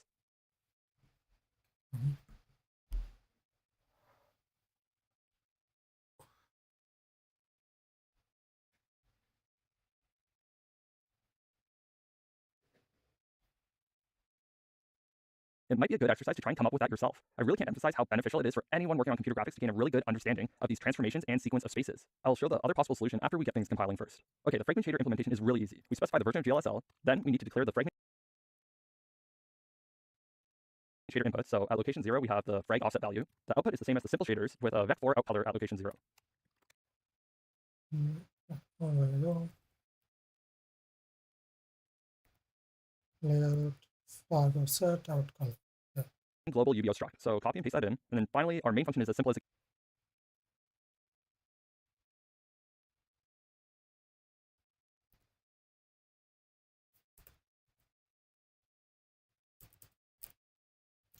Void main.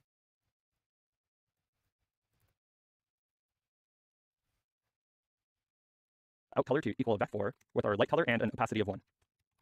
Okay, almost finished. In the first Out color. Also vec4.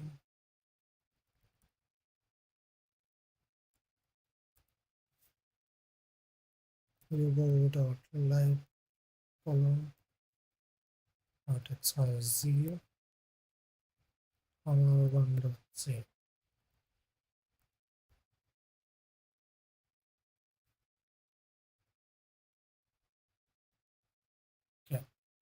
I need to update the include statement to look into the systems directory, and I'll also include the point light system.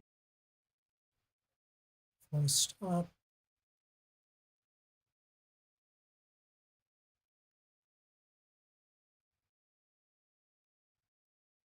Systems.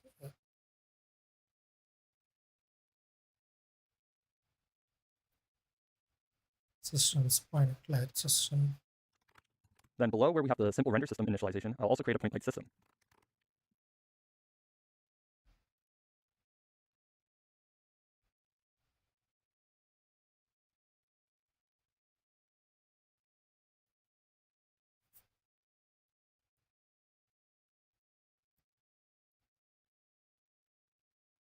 Okay. And in the render loop, I'll call point light system.render, passing in the frames information.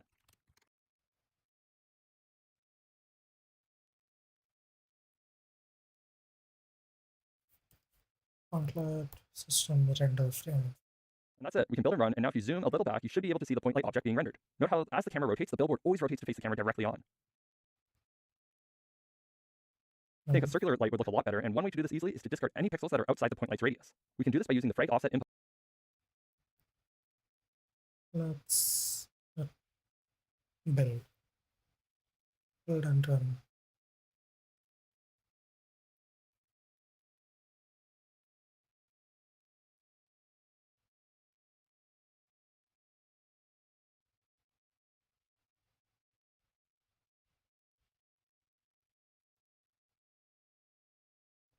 and crash, get crashed.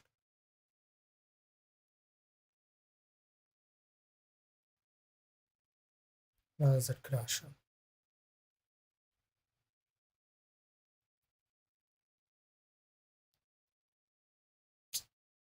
but in the fragment shader. We first calculate the distance the fragment is offset from the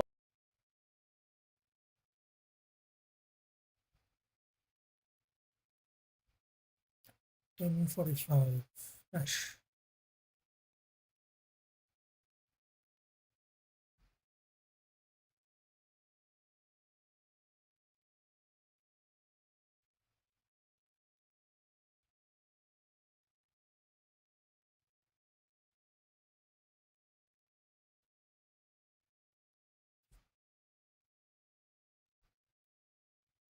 Try to continue with texturing, but it errors.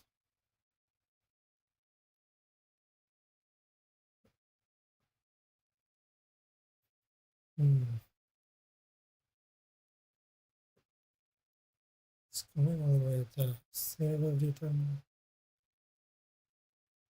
6110.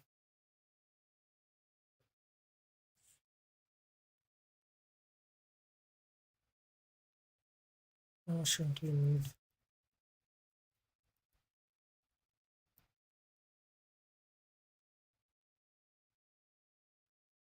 Outlet, let's see.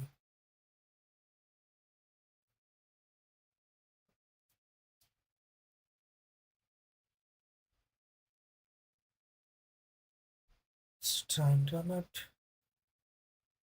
Keeps exiting.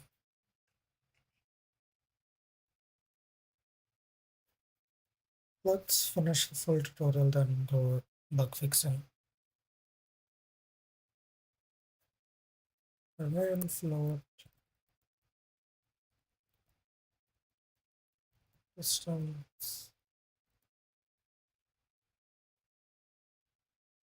light's position. Note that based on how we set up our offsets, the frag offset x and y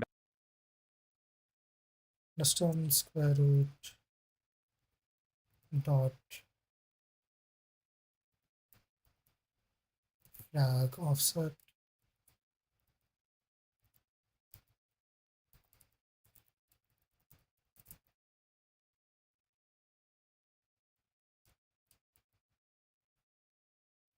Okay.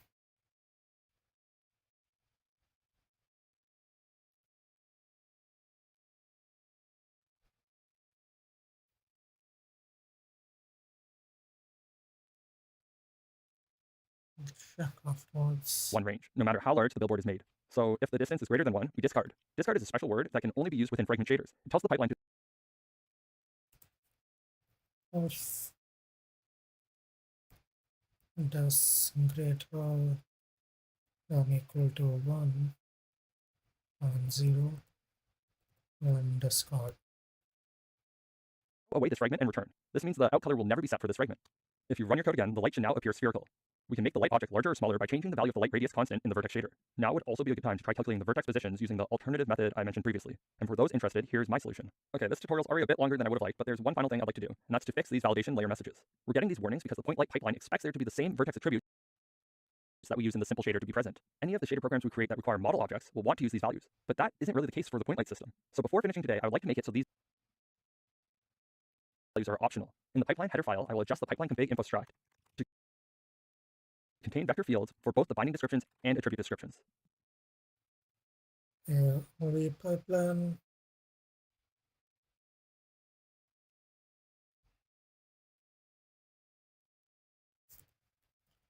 steady vector retail vertex input binding description binding descriptions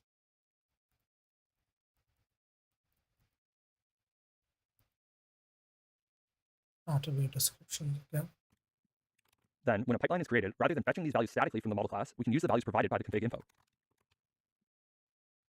I'll also mark these variables as references. This way we avoid causing The pipeline CPP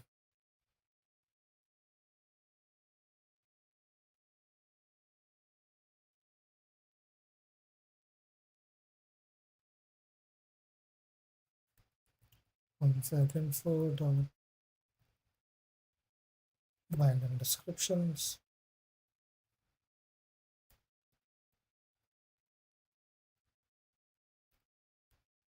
Attribute description. Unnecessary vector copy operation.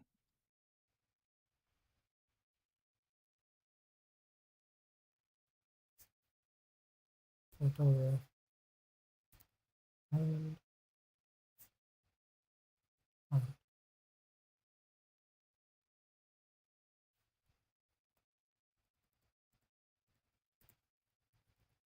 photo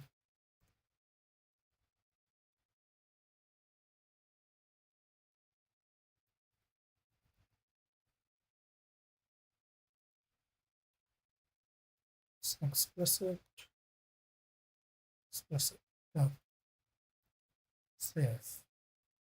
In the default pipeline config info, I'll set the default values for the binding and attribute descriptions to use the static values fetched from the model class. This way, the Config info dot binding LV model binding descriptions, attribute descriptions. will continue to work without any additional changes. And using the model's value is what we will likely want in most cases. So I think they make sense as the default value. And finally, for the point light system, we need to tell it to not use these descriptions since it is a special case. So in the implementation of point light create pipeline, call the clear function on the pipeline config's Point light system CP.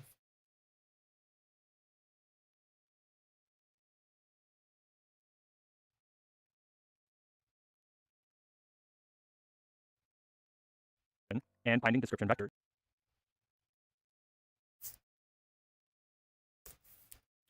Pipeline config dot attribute descriptions dot clear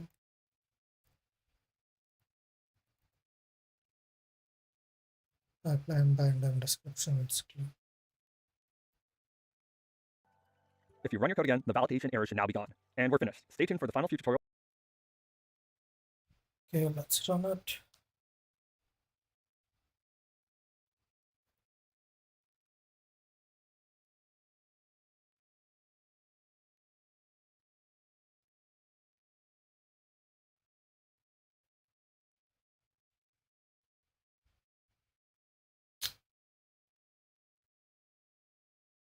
Fail to open this shader.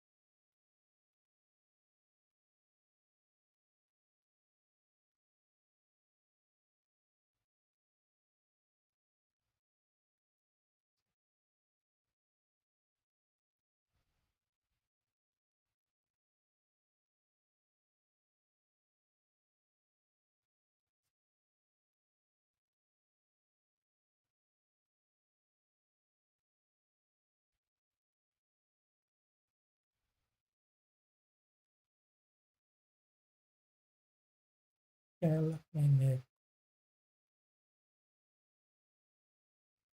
Control C, Control V, dot SPV.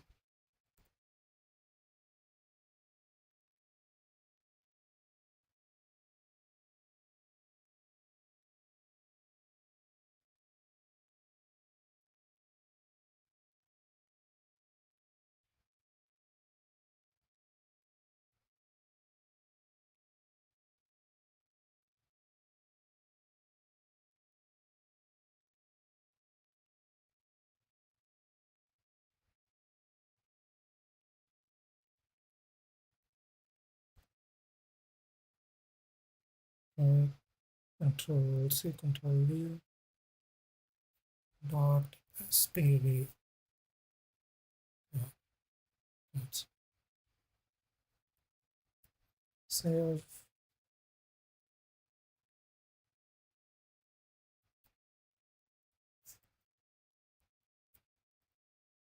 That's build. Set clear. On point lights, which will be coming out soon. So to open shadows pointer. Where's that patch feeling?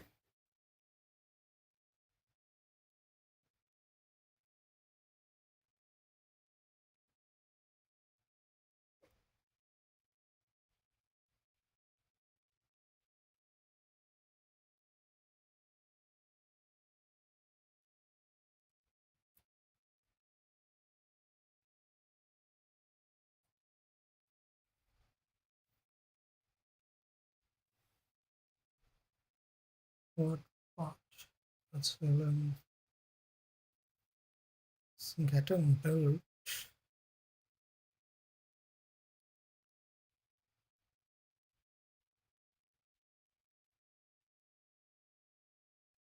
No pointer, that's fine.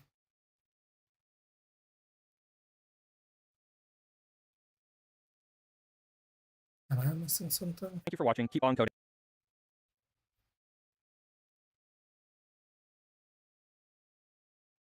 Yeah.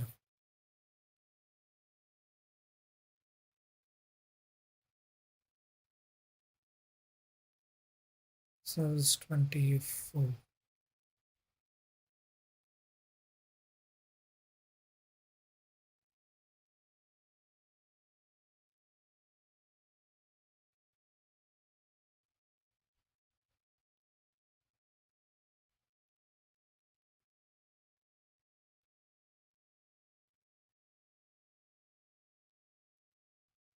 View full changes. View tutorial page.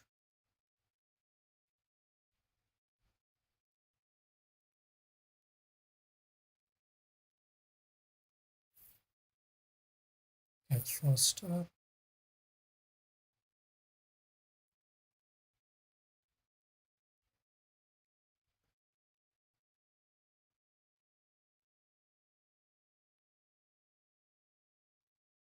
The camera buffer projection 1. The matrix 1.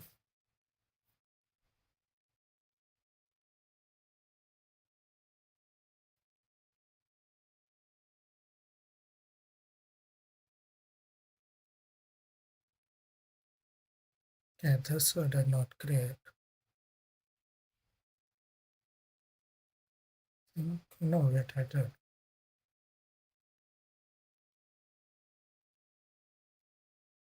LV device, get swaption, get descriptor set layout.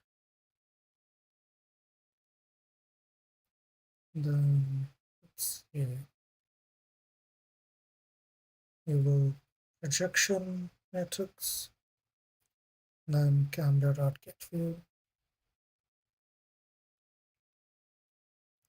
then point light window frame info.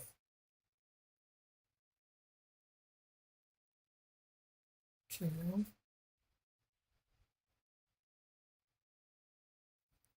Next is pipeline.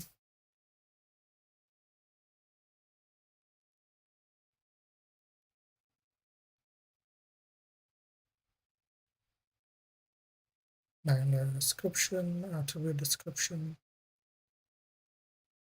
LV model vertex, and that.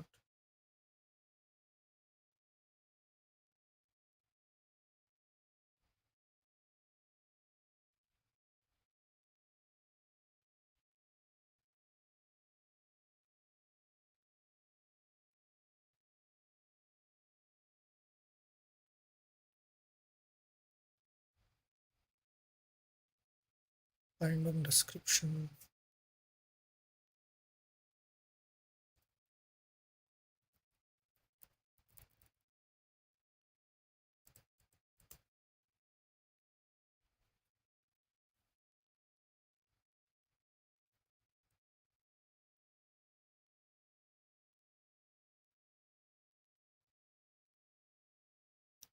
We create graphics pipeline.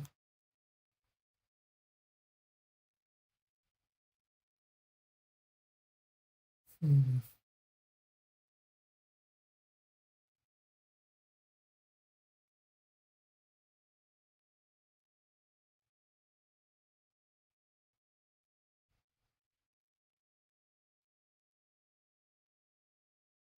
Can struct pipeline HPPQ. Yeah.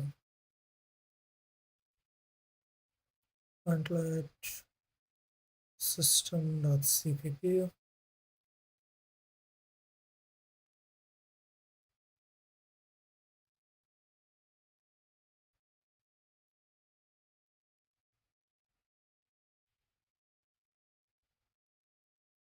Shadows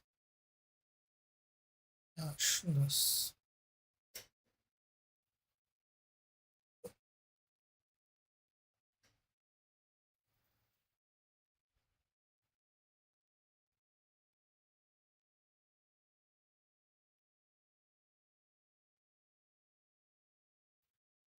Point light swell, point light volt.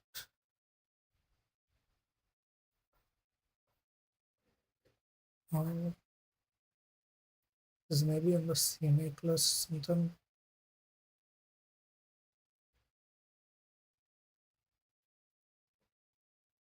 No, should be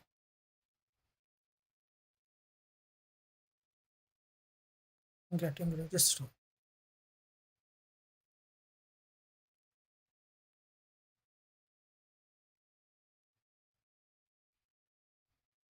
Let me try changing this 0.2 and done.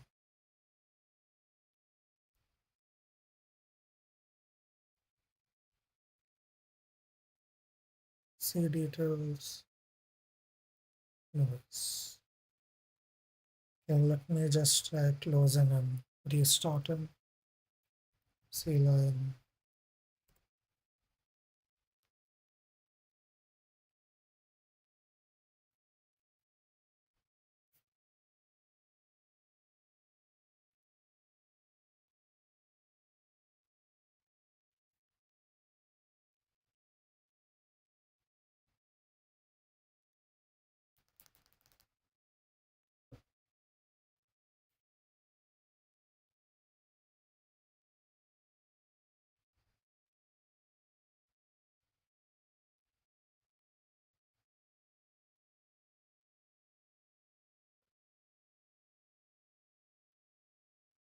Yeah, let all of this load.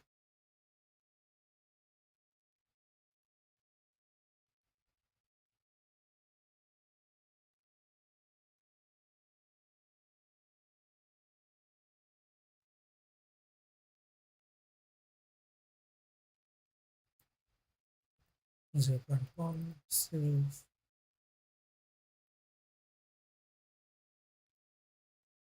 See details.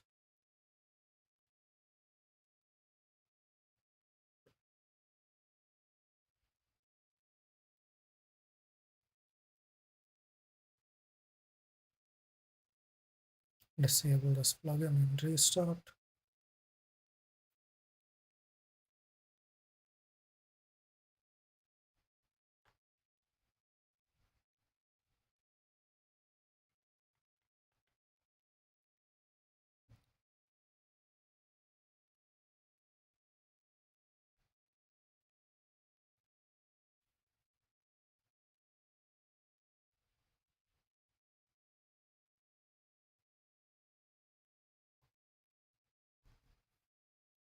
Let's see if any other errors show up.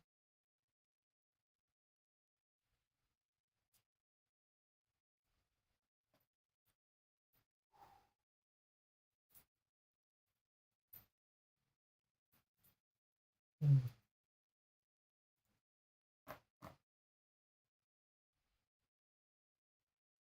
Assumption. Let's hit build and see what happens. Okay, it's compiling the shaders now.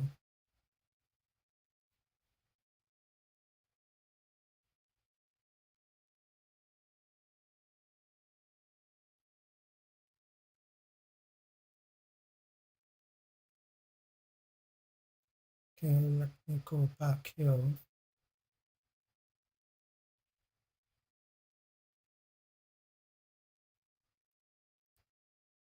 Let me delete these SPV files.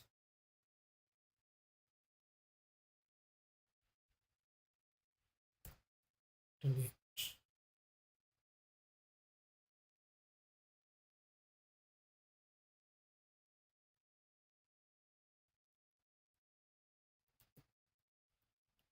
Okay, let's build it again. Let's run it. Okay, so okay, nice. Okay, the billboard part is working as well. Nice. Good thing I restarted.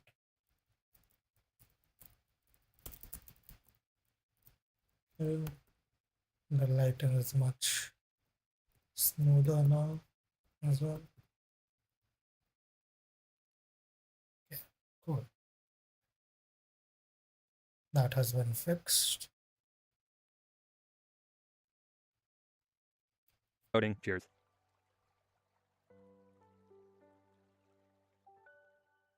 Okay, tomorrow we'll do the rest of Hello, coders. these In today's tutorial, we will be implementing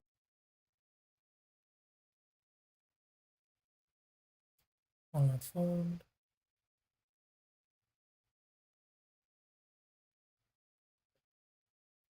Ah, Control Shift.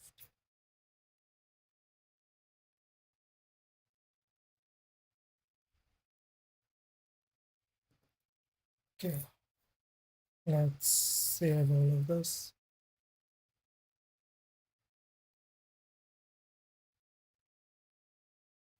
Finish tutorial 24.